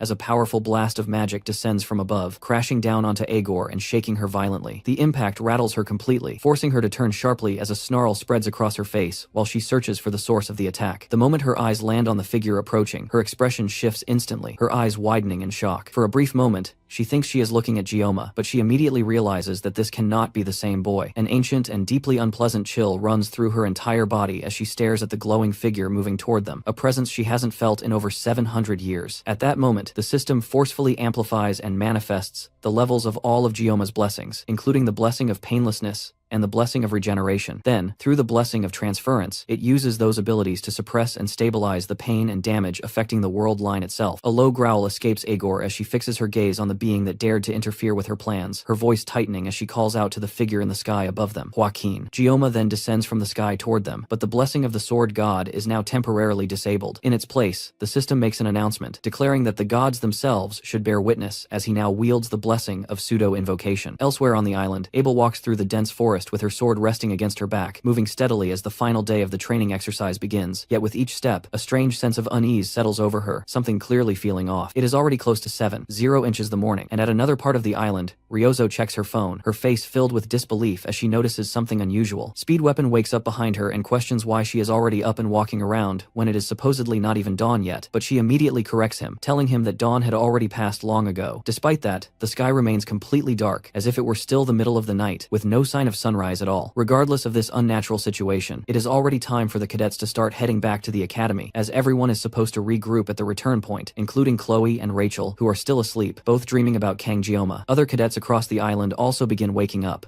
realizing that it is time to gather and leave. Ryozo tightens her grip on the strap of her bag, a strong sense of certainty forming in her chest that something about all of this is seriously wrong. Back at the battlefield, thick smoke continues to swirl through the air without clearing, as Gioma slowly descends, floating down calmly. Agor's thoughts spiral as she struggles to process what she is seeing, unable to believe that Joaquin could suddenly appear in front of her. For the first time, the faint fear that Siegfried had noticed in her eyes completely takes over her expression. But as Gioma's feet finally touch the ground, electricity crackling around him, she gets a clear look at his face and realizes that this is not Joaquin at all. It is Gioma, the same boy she had been toying with just minutes ago. Realizing her mistake, she understands that it was foolish to think that Joaquin could still be alive after 700 years, since no matter how strong he once was, he was still human. Even so, that realization does nothing to stop the overwhelming sense of dread washing over her as Gioma approaches. The feeling is so intense that her normally sharp and calculating mind begins to slow down, clouded by an unfamiliar fear. Meanwhile, Siegfried can do nothing but stare, his breath caught in his throat as he watches, almost as if witnessing the emergence of a god. As soon as Gioma steps close enough, Siegfried's knees give out, and he instinctively kneels in respect. Gioma looks at him briefly before raising his hand, and in that instant, Siegfried's wounds begin to heal rapidly, knitting themselves back together as if they had never been there. Once Siegfried has recovered, Gioma closes his eyes for a moment, focusing, and when he opens them again, a surge of raw power bursts outward from his body. Electricity erupts around him, spreading across the entire area, and in the next moment, he vanishes. Before Agor can even react, he reappears behind her and begins walking toward her calmly. She stands completely frozen, unable to process what just happened, her mind failing to grasp his movements or even his presence. It feels as if his very existence has become something beyond her comprehension. She briefly considers whether it is because of the weak body she is inhabiting, but quickly realizes that it is far more than that. At that moment, she becomes certain of one thing: the being standing before her is no longer human. Accepting this, she withdraws her earlier words and apologizes, immediately preparing for a decisive attack as she draws magma from deep within the earth. The ground cracks open as molten energy rises, gathering in front of her before forming into a massive fireball that she lifts above her head. Siegfried watches with wide eyes and clenched teeth, overwhelmed by the sheer scale of the power she is unleashing. Meanwhile, Gioma remains completely calm, showing no emotion as he observes the growing inferno. Agor then hurls the enormous fireball toward Gioma, bidding him farewell and promising that they will meet again in hell. The massive sphere tears through the ground as it flies, its size so overwhelming that Siegfried can only watch in horror, unable to do anything to stop it. Gioma, however, simply steps forward, walking directly toward the incoming destruction. For the first time since his transformation, he speaks, while within him, the system rapidly calculates the situation. The world line is unstable, and this current form can only be sustained for 60 seconds, but for what he intends to do, even that short time is more than enough. As the world seems to hold its breath, he continues forward, his focus entirely on cutting the fireball perfectly. Countless possible cutting paths appear before him, but his gaze locks onto a single precise line. He activates a new ability, Cosmic Blade, and in one smooth motion, his will slices forward, cutting not only through the fireball, but extending far beyond it, reaching Agor where she stands with her arm still extended. The fireball explodes in a blinding flash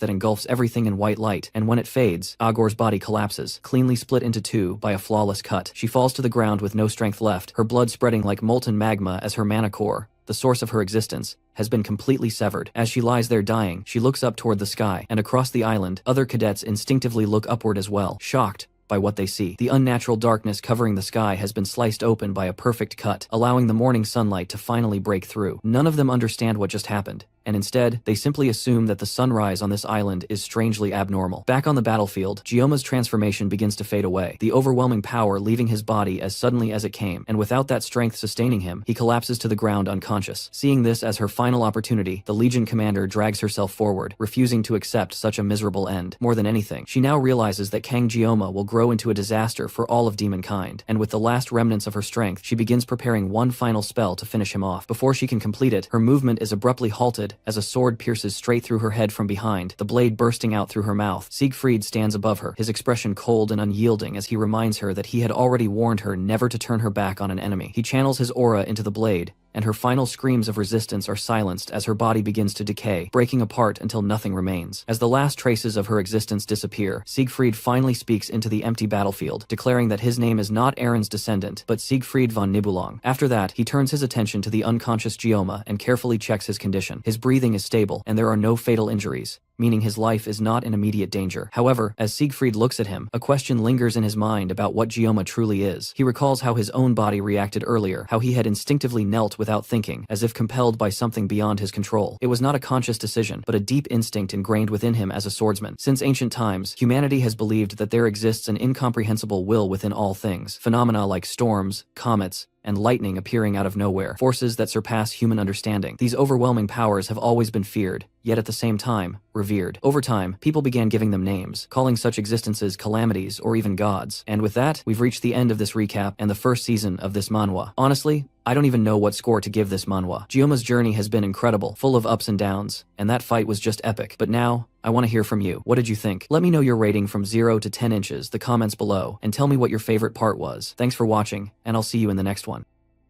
As the students move toward the exit gate, the ones closest to the MC push their way forward through the crowd. Ryozo arrives right on time to witness the height of the chaos, just as Gyoma is being carried away on a stretcher. On her left, she notices Chloe desperately trying to force her way to Gyoma's side, while Rachel holds her back. On her right, Abel drops to her knees after realizing that her grandfather has lost an arm. It was clear that something had taken place, and it was extremely serious. By the following day, both the news and the internet are flooded with speculation about what exactly happened in Avalon that left one student on the brink of death and the Sword Emperor missing an arm. With the massive loss of power caused by Siegfried's injury, the entire world can only wonder if someone new might rise among the 7-star heroes. As Ryozo scrolls through different news sites, she unsurprisingly finds no information about Gyoma. Meanwhile, the other students whisper among themselves, questioning why the special student hasn't been seen and what really happened to him on Avalon Island. Their talk becomes too grim for Ryozo's liking, so she calmly tells them to be quiet and go gossip somewhere else. Even though they are discussing the possibility that Gyoma might die from his injuries, Ryozo is certain that someone like him wouldn't go down that easily. Chloe, however, hasn't stopped crying since the last day they saw him. At this point, more than a week has passed since any of them have seen Gyoma, so it's only natural for worry to start setting in. When they attempted to visit him in the medical bay, they were refused entry despite being cadets just like him. The order came directly from Director Medea, which suggested that the situation was connected to the Sword Emperor. After they completed their special exam, Avalon Island had transformed into a sea of boiling lava, with a strange and ominous layer of mana covering the entire area. Combined with the fact that humanity's strongest had lost his left arm, the only logical conclusion was that a demon or demonoid had invaded the island. Ryozo quickly reached that conclusion, and immediately started searching for any information about it, but she found nothing at all. On top of that, Director Medea had cut off all communication with the outside world, insisting that she would handle everything herself, meaning even the media couldn't obtain any new details. Because of that, there is nothing Ryozo can do to help Gyoma, and that reality frustrates her. Adding to her frustration, the last time she saw him, he had flicked her on the forehead, and now she's left worried about him, while also wanting payback. In another class, Rachel and Abel have their own discussion about everything that happened. Abel, in particular, is deep in thought, reflecting on what happened to her grandfather. Fortunately, he is safe and even expected to make a full recovery aside from his arm, of course. But that isn't what's troubling her. When she visited him in the infirmary, she discovered that he was personally taking care of Gyoma, though he refused to explain why. Every time she hears something about Gyoma, there always seems to be some kind of mystery surrounding him, and now it appears he was injured while helping her grandfather. Elsewhere, Clady Beimhark downs an entire bottle of whiskey out of frustration. Everything is becoming more complicated for him, and none of his plans are going the way he intended. To make matters worse, even the undertakers he had hired never came back. Medea, on the other hand, is just as frustrated, though for completely different reasons. Sitting inside her office, she has a conversation with the Sword Emperor about Gyoma's condition. Not long ago, Gyoma had been severely injured, yet now he is somehow in even better condition than he was before the incident. It makes sense that he recovered so quickly since Medea had assigned the best medical officials to treat him. However, Siegfried is a completely different matter. Despite having lost an arm, he appears perfectly fine. Even the doctor who treated him cannot explain how Siegfried managed to recover from everything, including the illnesses he had prior to going to Avalon. All of this only gives Medea a headache, as she cannot figure out what is going on. On top of that, Siegfried has been behaving strangely, and has not left Gyoma's side throughout his recovery. Now that Gyoma has finally woken up, she hopes Siegfried will at last explain what really happened. Siegfried himself has also been trying to organize his thoughts,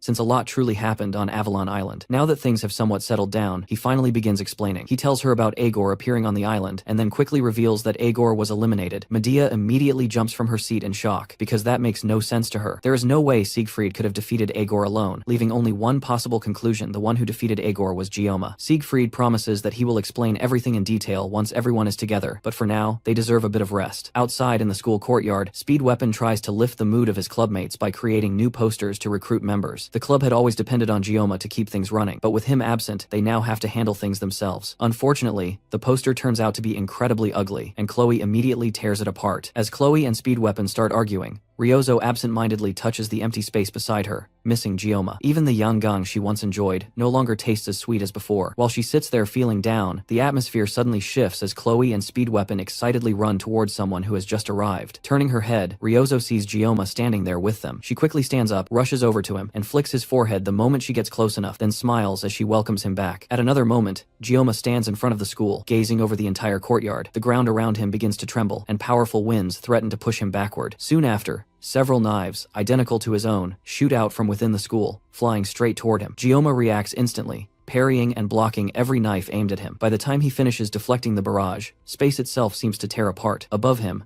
a massive knife slices through the sky, descending directly toward him. Gioma raises his own blade and cuts through it, while a voice echoes in his mind, urging him to take something and pick it up. However, he has no idea what that something is. In fact, he does not understand what is happening at all. Suddenly, his eyes snap open, and he wakes up in his room, confused, with sunlight shining onto his face. It is not the first time he has had this dream, and he has never been able to understand its meaning. His phone vibrates beside him with a message from Speedweapon, showing off his terrible poster design that Chloe unfortunately failed to destroy completely. Aside from the fact that his club is basically doomed to never gain a new member again, his physical condition has improved more than ever since his recovery. Ever since his battle with Agor, he has been resting in a VIP treatment room, all of which has been paid for by the Sword Emperor himself. As he gets dressed to return to school for the first time in a while, his thoughts drift back to everything that happened on the island, and he can only wonder how things will unfold from here. Ryozo had told him to do whatever he wanted, but nothing has been that simple so far. When he arrives at school, the first person to greet him with a smug expression is Ryozo, and the two of them walk to class together. She immediately gets straight to the point, asking him to explain what exactly happened in Avalon, and why he was hospitalized for so long. It is not an easy subject, and no matter how much she presses him, it is not something he can simply reveal. Gioma ignores her persistent and rather annoying questioning, instead distracting her by sending her the picture of the posters Speedweapon had made earlier. That successfully shifts her attention, and he sends her off to deal with it. Elsewhere, Medea and Siegfried meet once again inside her office. This time, Gioma politely steps in to join them, arriving just as their discussion is about to begin. Medea looks at him with concern in her eyes and immediately gets to the point, bringing up how he managed to defeat the 5th General Commander, Agor. Even though it clearly happened, Gioma himself remembers the entire event as if it were nothing more than a strange dream. Noticing his unease, Medea attempts to steer the conversation in another direction, but Siegfried brings it right back, firmly confirming once again that Gioma truly was the one who defeated the Demon General. After all, he personally witnessed it, and as the world's strongest, he has no reason to lie. Beyond that, Siegfried explains that the demons have likely already sensed the disturbance, because until now, no human had ever been capable of standing against a demon at the level of a general. How Agor even managed to enter the human realm in the first place remains unknown, but her purpose is fairly obvious. She must have come to stop something, and if she came, then remaining idle would only make matters worse. Based on Siegfried's prediction, another war would likely break out within a few years, and this one would be on a completely different scale compared to the one from 50 years ago. In fact, the only reason the demons have not already launched an attack over the death of one of their generals is because Siegfried has not yet made any public statement, meaning there is no time to waste. The reason Siegfried called for this meeting becomes clear. Given his current condition, he can no longer fight on the front lines. With that established, he announces that he plans to step down from the 7 stars in the near future. Even Gioma, who is usually calm, rises from his seat in shock upon hearing this, but Siegfried reassures him, making it clear that this is not a hasty decision. He had thought about it repeatedly while he was hospitalized. Even if he has carefully considered it, the public and the press will not respond with the same patience. A press conference will need to be held in a few days to announce everything and settle the matter at once. Although Medea had remained composed up to this point, hearing him speak so casually about it finally pushes her over the edge. She grabs the collar of his shirt and shakes him aggressively. Gioma watches the scene with an uneasy smile. Up until now, he had worked hard to keep the story from straying away from its original plot, and he used to panic whenever characters acted differently from how they did in the game. But now, everything has changed so drastically that trying to control it feels selfish. These people are no longer just characters in a game, they are real individuals with their own thoughts and choices, and he has no choice but to accept whatever happens next. However, the next thing Siegfried says is something Gioma finds difficult to accept. Clearing his throat, Siegfried addresses him directly. The Sword Emperor intends to pass his 7-star seat on to Gioma. Later, after the intense discussion comes to an end, Medea quietly curses her old friend under her breath. Of course, Gioma will not immediately take over the position, since he should still be allowed to enjoy his life as a student at the academy. Even so, this is still a major decision. Medea is worried that such responsibility might be too heavy for a 17-year-old boy. Despite that concern, she cannot deny that no one is more suitable for the 7 stars than Gioma. They have not made his achievements public, but if even half of what he has done were to be revealed, it would throw the entire world into chaos. As she thinks about him, Medea cannot help but recall Balor Joaquin 17. She stops herself before fully saying the name out loud, but the thought lingers in her mind. It is not that she fails to understand Siegfried's decision after all. The absence of a 7-star hero could create unrest in both the human and demon worlds. Even so, they still need approval from the association and the other 7-star heroes. This whole situation is bound to become a massive headache. Meanwhile, out in the hallway, Gioma and Siegfried walk out of the administration quarters together. This is the perfect moment for Gioma to question him about the decision to give him a 7-star hero seat, and Siegfried is already aware of that. The older man apologizes for how suddenly everything has been decided,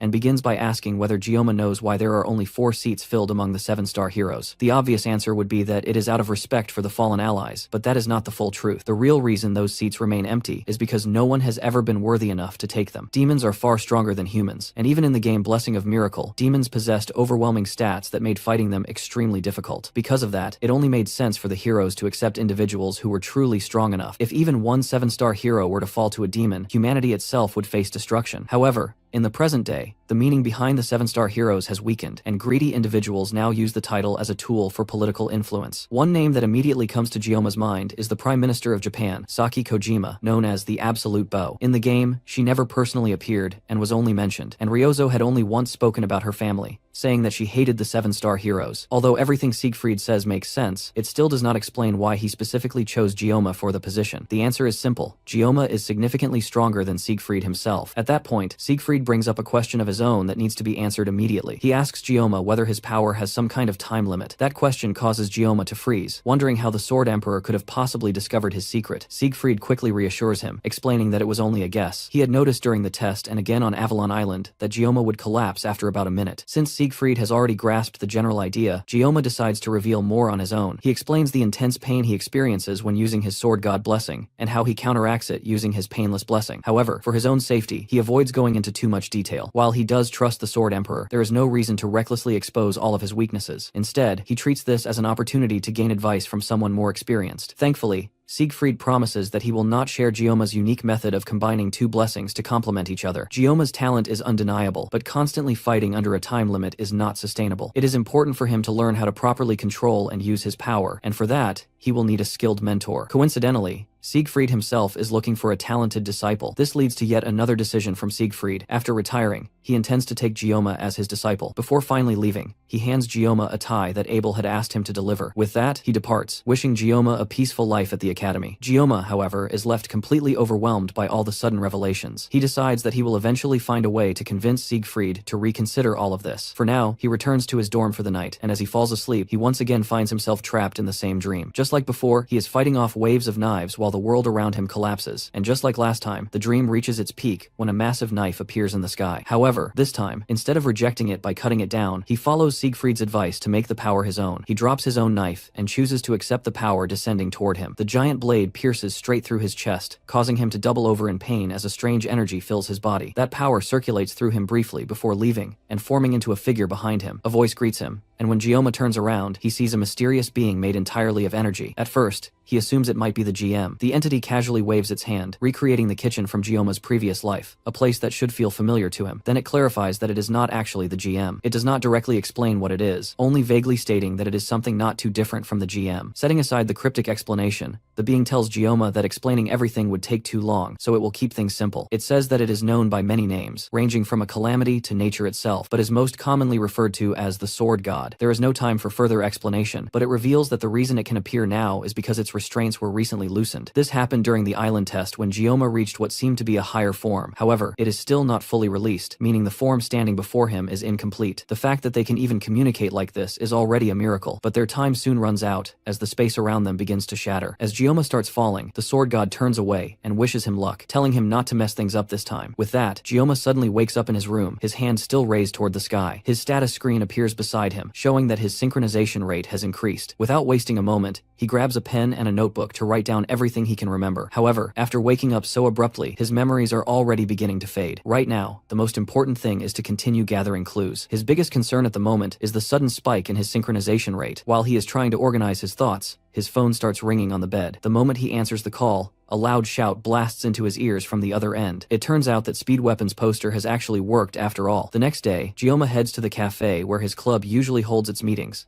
planning to wait for the new member. Chloe sulks because she wasn't able to remove all of the posters in time, while Gioma wonders what kind of weirdo would even decide to join a club after seeing something like that. Even Speed Weapon himself looks surprised that his poster actually managed to work. Meanwhile, Ryozo remains highly suspicious about the intentions of this new person and declares that she will interrogate them thoroughly. There is nothing wrong with being cautious, especially since they still have no information about the female instructor responsible for the dungeon break and whatever she might be planning. From Gioma's perspective, the new recruit could even be a spy sent to kill him. Since they are about to gain a new member, the club will finally be officially established, and at the same time, they want to celebrate Gioma's recovery, so they decide to go to a sushi restaurant. Gioma himself is not particularly excited about it, but the others are interested because it is one of the most famous places in the academy. Getting a reservation there is difficult, especially since the Japanese students seem to enjoy it a lot. While they are discussing these plans, a girl walks into the room and asks if this is the travel club. Speed Weapon excitedly invites her to sit down, while the rest prepare to question her. She appears much more normal than Ryozo had expected, especially considering she joined because of that poster, though compared to the rest of their rather strange group, appearing normal is not very difficult. Speed Weapon attempts to start a casual conversation, but Ryozo immediately cuts it off and switches to interrogation mode, asking the girl to begin with a brief introduction. The girl introduces herself as San Hana, a second-year student from the ordinary class who comes from Busan. The Korean name catches Gioma's attention, as it connects to his own place of origin. However, the surname San feels unfamiliar to him, since he has never heard of it before. Then again, even the Kang family of the Seori region does not exist in real life either. Putting that aside, Gioma starts some small talk with her, discussing different foods and spices common in Korea, and Hana eagerly joins in. Their conversation is suddenly interrupted when Ryozo angrily jabs her elbow into his side. The blue-haired archer pulls the discussion back on track, and asks Hana about her motives and her reason for applying to the travel club. Hana gives a simple and honest answer. She saw the poster and noticed that the club's main activities involve traveling and clearing dungeons. Since her academic performance has been lacking this year, she wants to clear some dungeons to improve her scores. Ryozo corrects her, explaining that the club's primary focus is traveling, while dungeon clearing is only an additional activity. She also points out that there are other clubs that focus more heavily on dungeon clearing. Even so, for a second-year student in the ordinary class, it is difficult to find a club that would even accept her. Ryozo and the others are taken aback by how straightforward her answer is, and she shifts the conversation by asking what kind of weapon Hana prefers. Hana replies that she does not specialize in any particular weapon, and instead prefers to fight using her fists. Once again, Ryozo is caught off guard, and it is rare to see her lose ground in a conversation so many times. The two girls lock eyes in a brief staring contest, before Ryozo finally gives in. As the discussion continues, Gioma observes Hana carefully. From his past job, where he dealt with many customers, he developed the ability to categorize people based on subtle habits. Relying on his intuition, along with small signals he notices from Ryozo, he decides to welcome Hana into the travel club. Now that she is officially part of the group, Gioma tells her to speak more casually, and she immediately drops her polite tone. Hana also mentions that she does not want to be treated like a senior just because she is a year older, so everyone can speak casually with her as well. Speed Weapon hands her a form to complete so she can officially join the club. While filling it out, she notices that the club's chaperone is the school's director, Medea. Seeing that, Hana gives a subtle, cryptic smile and says that she is definitely going to enjoy being part of this club. After that, she leaves the cafe, and Gioma remarks that she reminds him of someone, although he cannot quite figure out who. As they continue chatting, Gioma's phone suddenly rings with a message from Medea. When he checks it, his eyes widen as he sees information related to his student records. After reading the message, he leaves the meeting early. The information reveals that everything about his background, from his relationship with his parents to his personal history, has been completely erased. This means that the current status of his parents is unknown. On top of that, all of his records have been wiped clean, not just details about his parents but even his broader family connections. The only information that remains is from after he enrolled in the academy. Even when he tries to recall his own memories, it leads nowhere, as it feels like his entire life before entering the academy has been erased. His only remaining option is to try contacting his parents directly. He has not spoken to them since before his midterms because he did not want to worry them, but now he has no other choice. Taking out his phone, he dials the familiar number, but the call immediately disconnects, and an automated voice informs him that the number does not exist. At that moment, Gioma's fears are confirmed. He walks to a nearby bench as rain begins pouring down around him and looks at the photos of his family. Even those images are slowly fading, leaving him with no proof that his life before the academy ever existed. His parents now seem like nothing more than constructs created to help him adapt to this new world. Someone has clearly set up this entire situation like a chessboard for him to play on, whether it is the GM, the sword god, or perhaps both. One day, he is certain that he will uncover the truth behind everything. Elsewhere, as the sky darkens over the school, Rachel walks through the hallways with her usual crowd of simps following behind her. Before stepping into her classroom, she turns around and calmly rejects every one of them, then heads inside. As the guys continue arguing outside, Rachel lets out an annoyed sigh and takes her seat beside Abel. The blue-haired girl quickly notices that something feels off about her seatmate today, but Rachel is the one who breaks the silence first, asking Abel for advice. Despite being confident in both her looks and her strength, her self-confidence has recently started dropping, and the reason for that is Kang Jioma. At the mention of his name,